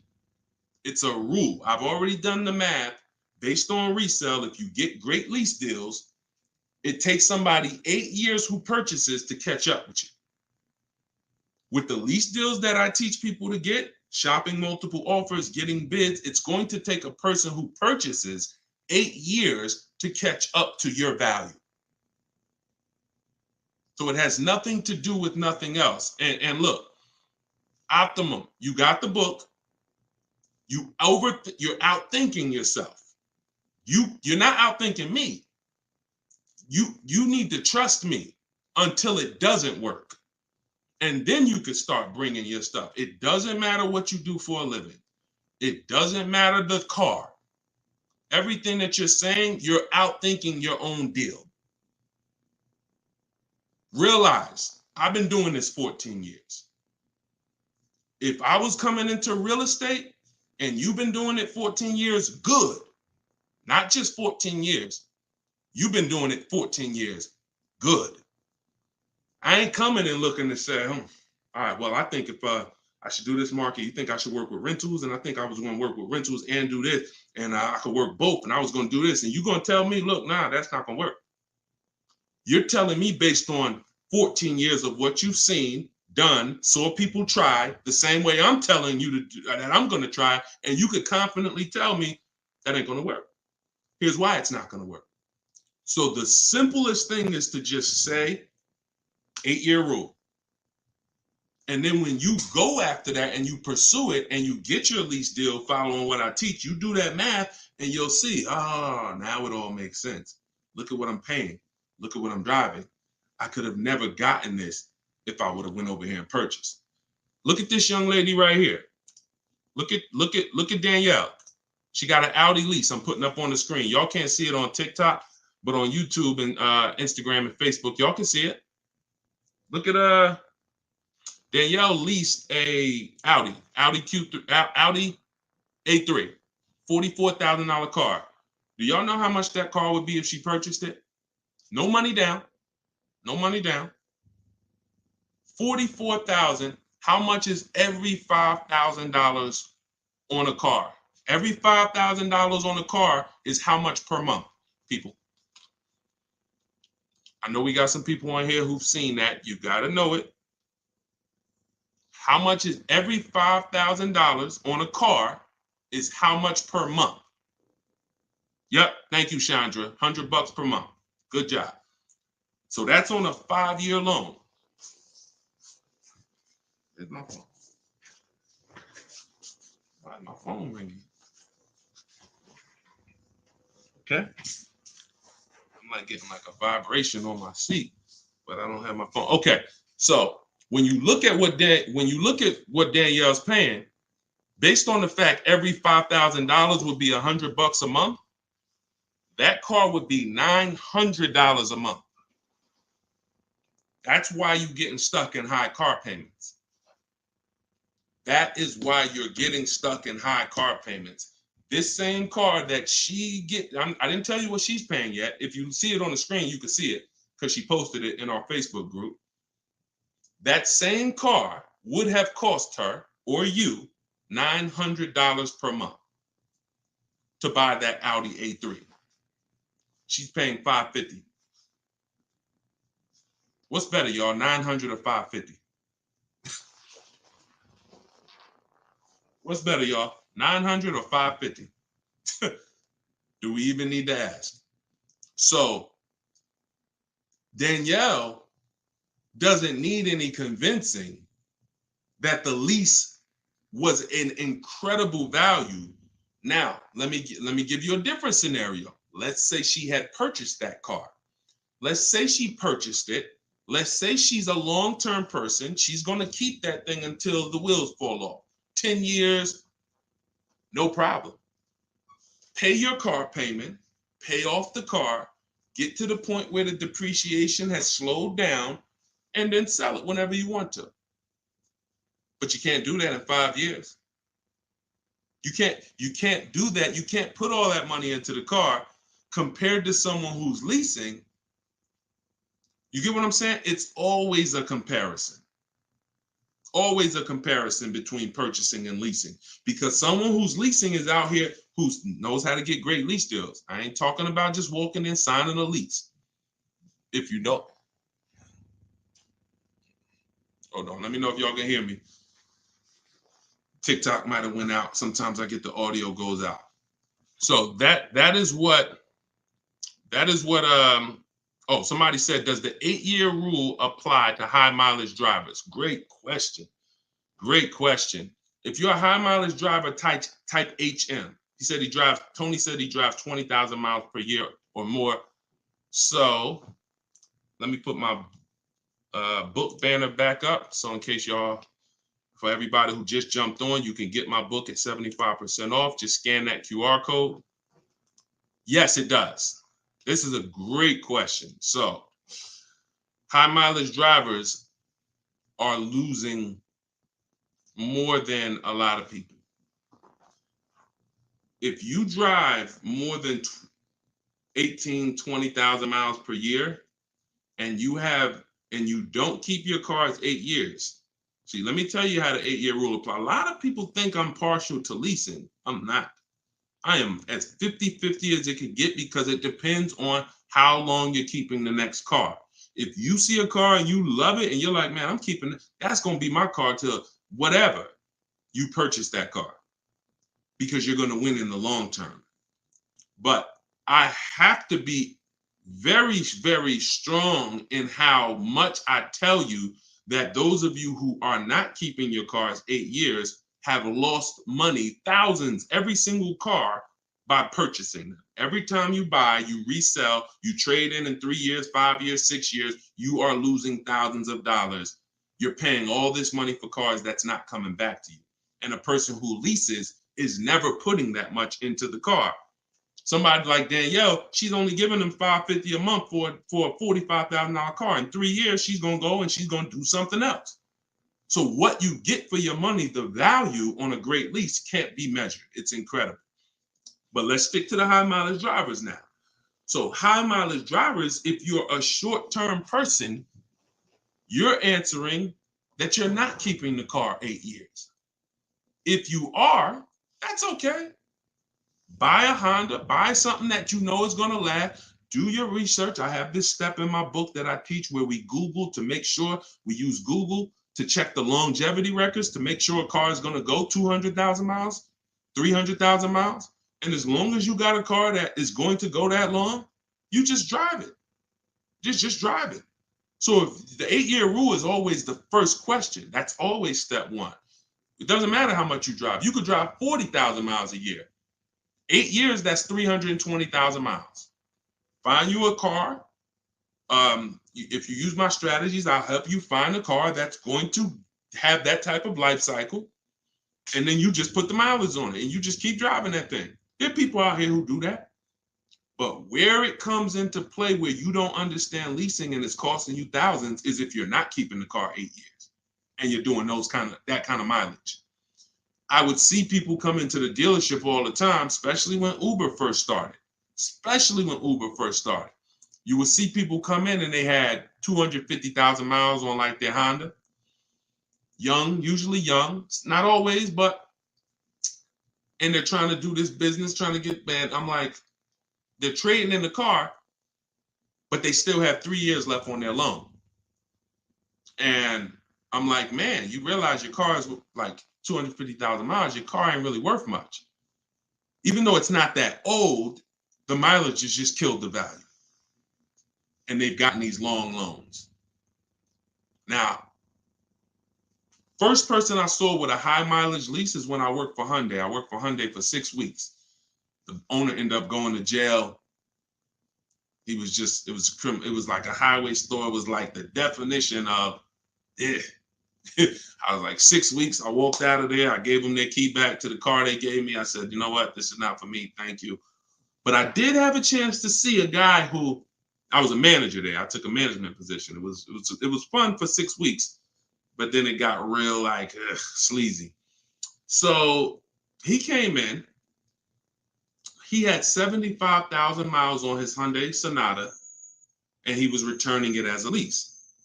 And I said, you leased this? He said, yeah, I've been leasing. He said, I'm in sales. I'm always on the road. He might have said I used to buy, because I would think most people who started out doing this probably found out the hard way that buying their cars was costing them money.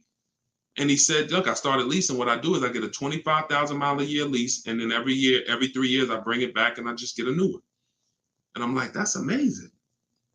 Because I'm like, that's $150, $200 more per month. It's not $600 more a month.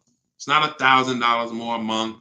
To go from a standard 12,000 mile a year lease to 25 or 20 or 30, it doesn't cost more than you're losing when you buy.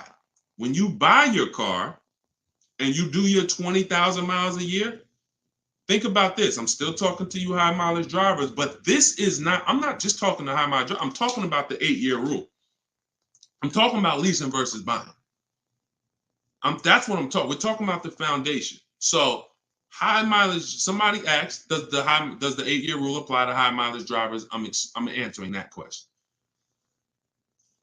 When you buy and you put 20,000 miles a year on your car is losing thousands of dollars in value, whether you drive it or not. If you don't drive your car and you go out a year later, it's worth thousands less, isn't it? Right? Agree? You don't drive your car, you park it outside, you go outside a year later, it's worth thousands less than it was worth, right? Put the average driver on there. You drive 12,000 miles a year. You go out, it's worth even less than the person who didn't drive it 1 mile. Now let's take the high mileage driver. You put 20,000 miles a year or 25,000. That car is becoming worthless year by year. You're just killing the value.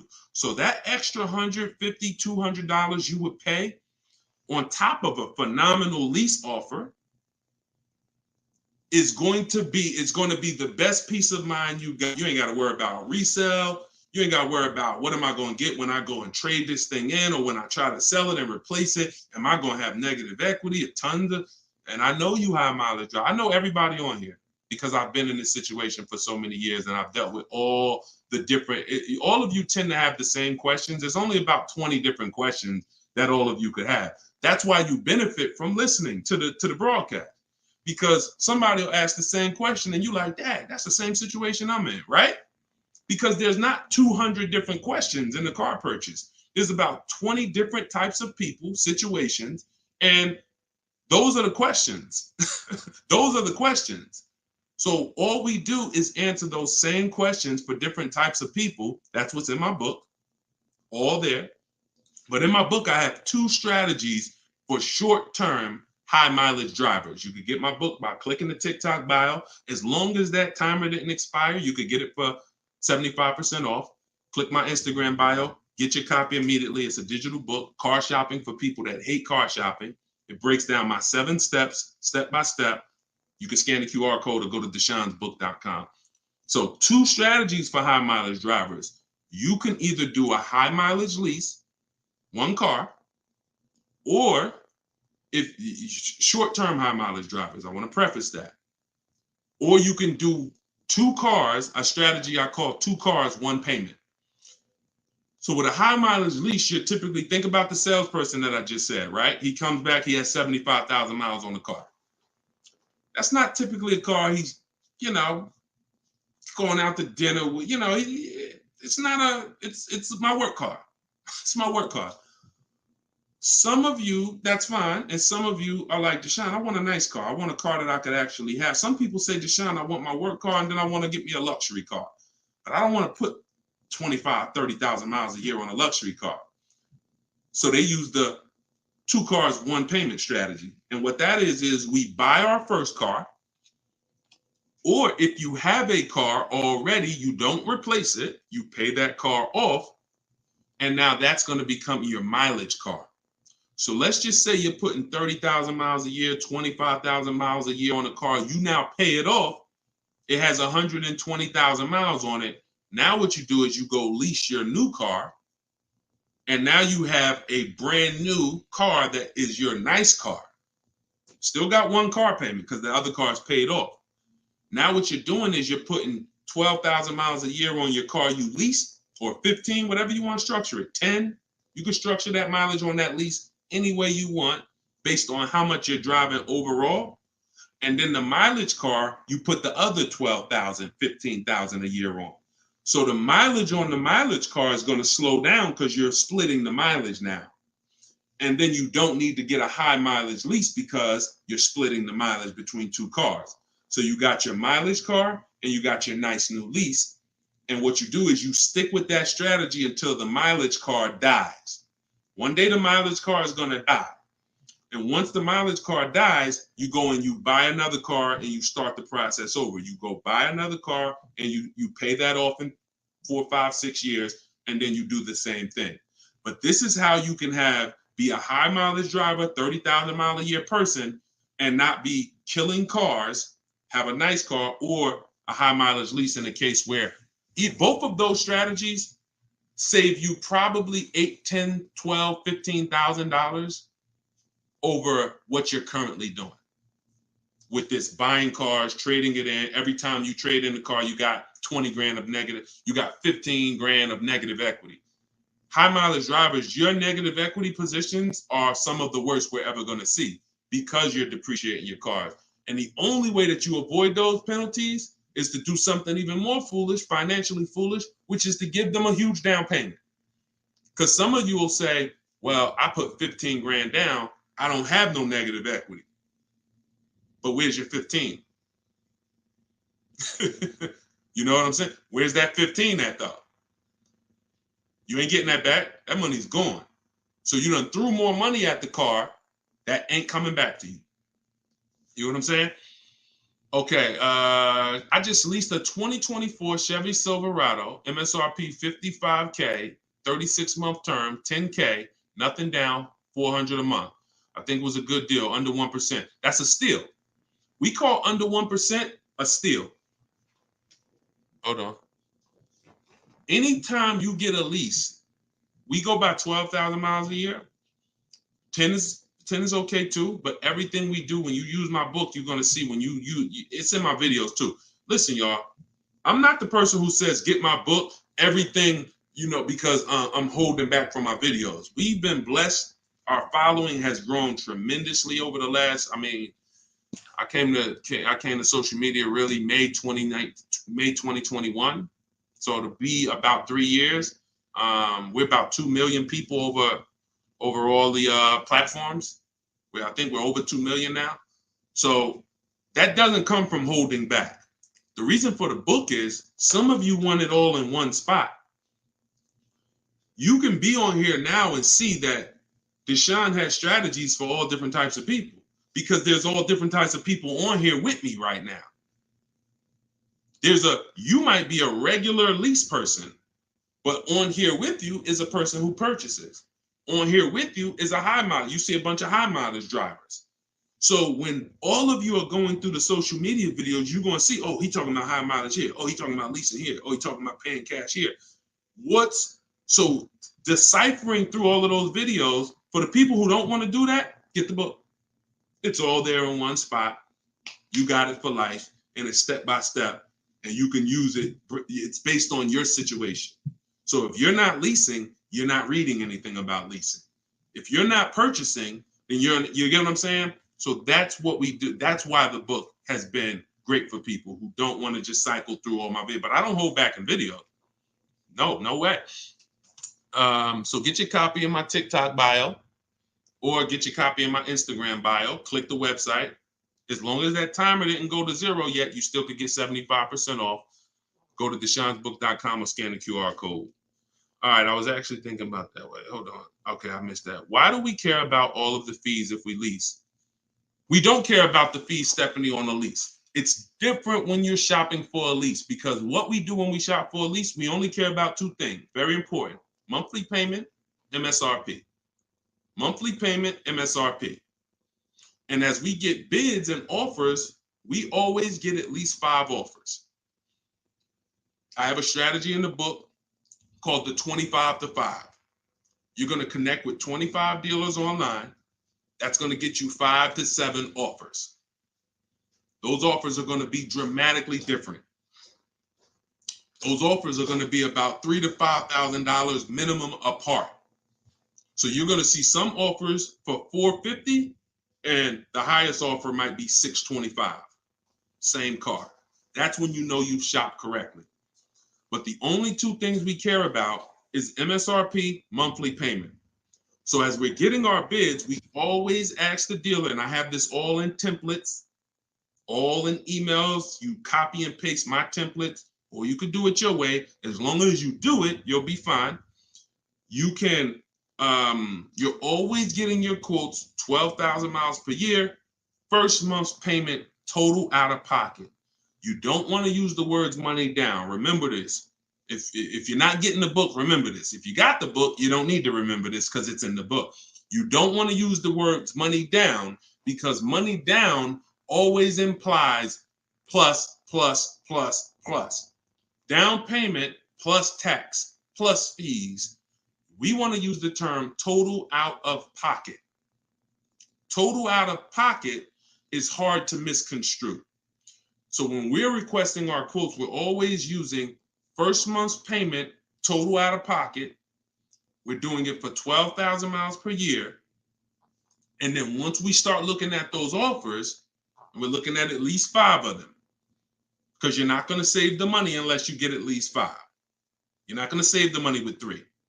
You're not going to see all the money with 5. This young lady right here, she saved $20,000 off of her Maserati. I'll show you right here. You can't see it on TikTok, but y'all just gotta get on YouTube. Subscribe on YouTube, because I can't do everything on TikTok that I could do on these other platforms. But you see Kimberly right here. This was her quote. She posted it to our private Facebook group we have for the people that I work with personally. Look, $86,000 MSRP for our Maserati, $86,961. Look at the total savings. The selling price was $66,261. Total savings $20,700. We don't assume savings. You can't assume $3,000 off is a good deal. $1,000 off is a good deal. We don't know what the bottom is until we look at all the bids. The bottom is all the bids is going to tell us what the lowest offer is for this car we're shopping for. And it's different for every car. The lowest offer for a Jeep Grand Cherokee is different than the lowest offer for a BMW X5. That's different than the lowest offer for a Maserati Ghibli. They're all going to be different. So we must get the bids. Now, once you're getting your offers, you take the MSRP. You take the monthly payment, you divide that into the MSRP. And if you want to turn it into a percentage, you multiply it by 100. So I'll give you an example. Let's say a dealer quotes us $500 a month, and the MSRP on that vehicle is $45,600. and then we multiply that by 100, that's 1.09%. The percentage is what tells us the quality of the deal. If it's under 1%, we call that a steal. 1% or less, that's a steal. That's not a deal. That's not a deal. 1% lease deals don't come unless there's a great lease program and we got a huge discount. We're going to get a huge discount. That's not going to change. But the lease program on top of the huge discount is what puts us at 1% or lower. But a good deal is between 1% and 1.5. That's a good deal. 1% and 1.5. I just had to turn back on Do Not Disturb. So, do y'all see how we're much more intentional than you've been taught to be? Why are we saving this kind of money? I have 1,400 people in my private Facebook group. We've delivered probably 5,000-6,000 books. We've gotten, more testimonials, people writing me emails. I use this, I just used the book, here's my deal, people posting in our group. How are we saving this kind of money? How are we moving with the confidence of purchasing from home? Like, we're not even in dealers more than 30 minutes. How? We're much more intentional than you've been taught to be. You've been taught that, hey man, look, I remember people used to come in the dealership, man, Deshone, man, I just was going to Home Depot and I thought, man, I just pop in here. They end up with a car. Because if you came in for a car, I realize you want a car. I'm not going to talk you out of a car. I'm not going to tell you this is unwise. I'm going to try to make the best offer that I can to you, and we're going to get it done. But you got to realize, my man, you were going to Home Depot, and now you're making a $30,000, $40,000, $50,000 transaction. If you didn't run into somebody like me, bro, I feel sorry for you, man. Somebody could have taken your head off, because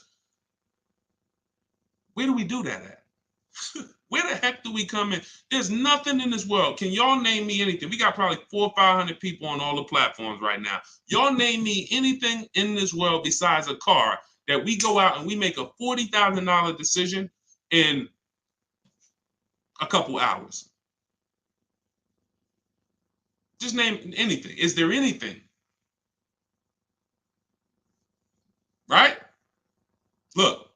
The chat. Look, all these people on here, the chat is quiet. Because you like, no. Because there's nothing out there. So the way we do it, when you start using the science, these 7 steps to get your best deals from home, you're going to find you're not in the car dealership more than 30 minutes and you're only there to pick up your car, or you're only there to test drive your car. That's in step 4 of our process, which is called shopping, not buying. We've been taught to mix the two. We've been taught that those two are the same. They're not. Shopping is deciding what you want, not buying it.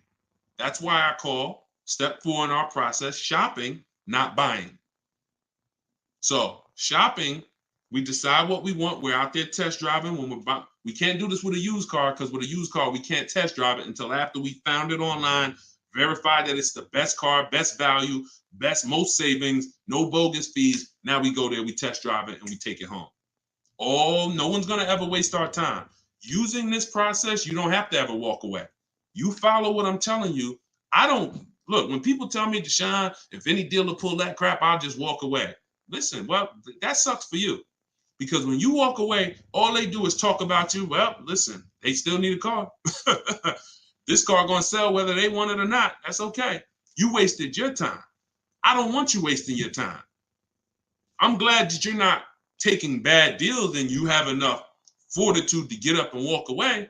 But I'd rather you be in a position where you never were there.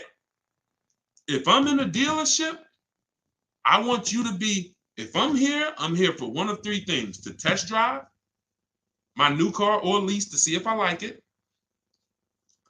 I'm here to sell my old car to the used car manager, get a price on my old car. because I might have a third-party restriction on my lease and I'm here to have him give me a number on it, or I'm here to pick up my car. That's it. That's it. If it's a used car, I'm test driving it. I've already searched the whole market. I already know how this whole market is. I already know that this is the best car in the market. I'm here to test drive it, take it home if it's, and test drive it and lock up the deal. Other than that, we ain't in these dealerships. That's what I want for you. Stop spending the time, the hours, the days visiting, coming back. Hey, I'm gonna go back, see if I can save any more money. No, sit right here in your house and watch the money come off. Watch the money come off. How's the 1% to 1.5% rule calculated with zero down? It's just the cost of how much you're paying, how much is coming out of your household over a 3-year period. It's pretty simple. Just how much is coming out of my household in a 3-year period. What is the lease payment? 1% of the 1% rule on leases has been around for decades. Way before I even got in the car business, the 1% lease rule was out. I just kind of made it official.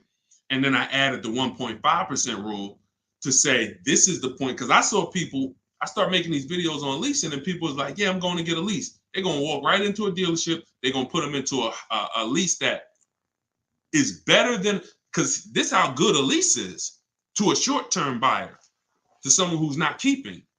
Even a bad lease is better than a purchase. Let's go back to this young lady's deal here. Let's go to Taupe. Let's go to Taupe to accentuate, to show y'all this. Taupe, $690 a month on her BMW. Taupe, she got a, where's her MSRP? $54,000. So let me show y'all how dealers could put you into somebody who's never leased or doesn't understand leasing, or some of you who's like, Deshone, you're right. I've been buying my cars. I've been, trading them in 3 years or 5 years, or as soon as I pay them off, and then I'm never happy with how much they give me because I'm just like, dang, that's all I get back after all these years. Some of you are going to be like, yes, leasing, that's the answer for me. You go into a car dealership, look at Taupe. Now, Taupe shops. She uses how she shopped her multiple offers. She saved $7,500 plus an additional $1,000 in discount, $7,500 for the electric car rebate. And so she gets $690 a month on a $54,000 car. Now, to purchase that same $54,000 car would be about $1,100 a month on a 5-year loan. Y'all know every $5,000 is $100 a month. To purchase it on a 6-year loan might be about $1,000 a month. So somebody could walk into this dealership and say, hey, I want a lease. And they show them a payment of $825. And then they show them the payment if they purchased it of $1,100. And they're going to be like, wow, I could save $300. I could save almost $300 a month by leasing. Let me go ahead and do that. They don't realize, though, that when you add up your payments, when you add up those payments, $800, $825 times 36 months, that's $29,700. That's more than, even that might still be under 1.5. Hold on. Yeah. See, and that's how much, see, I took a payment that was $140 more than the deal Taupe got, and it still was a better value than purchasing. That's why it's up to 1.5. She got 1.26. But even the one, because I'm sitting here and I'm like, I added up all the payments, it came out to $29,500. Now, if you buy a BMW, $54,750 with a loan, taxes and fees, you're probably up, whatever. Once you take off the rebates and all that, the depreciation on that car is going, you don't want to pay half. That's the key. And there comes a point in time with a lease, if you pay too much on your payment, it'll still be less than a purchase, but you're paying half of the car's value in 3 years, or even more than half. And there's tons of people, if you add up all your lease payments and you look at the MSRP, you're going to be like, dang, I paid more than half. And I'm giving this car back in 3 years. That also happens with 4-year leases. You're paying you're paying more than half of the car's value, and you're giving it back to the bank for them to sell and make more money. Yep, absolutely. I don't want to waste my time either. Yeah, time is just as important as money to me. So this is hold on, let me take this banner off and put the book banner back on. So if you are like Deshone, this is great, like a system for car buying.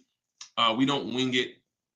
Obviously, like I said a couple minutes ago, you can watch my free videos, you can siphon through them, and you can find the ones that are for your particular case and map them together. Or you can get your book, Car Shopping for People That Hate Car Shopping, download it immediately. It's 75% off.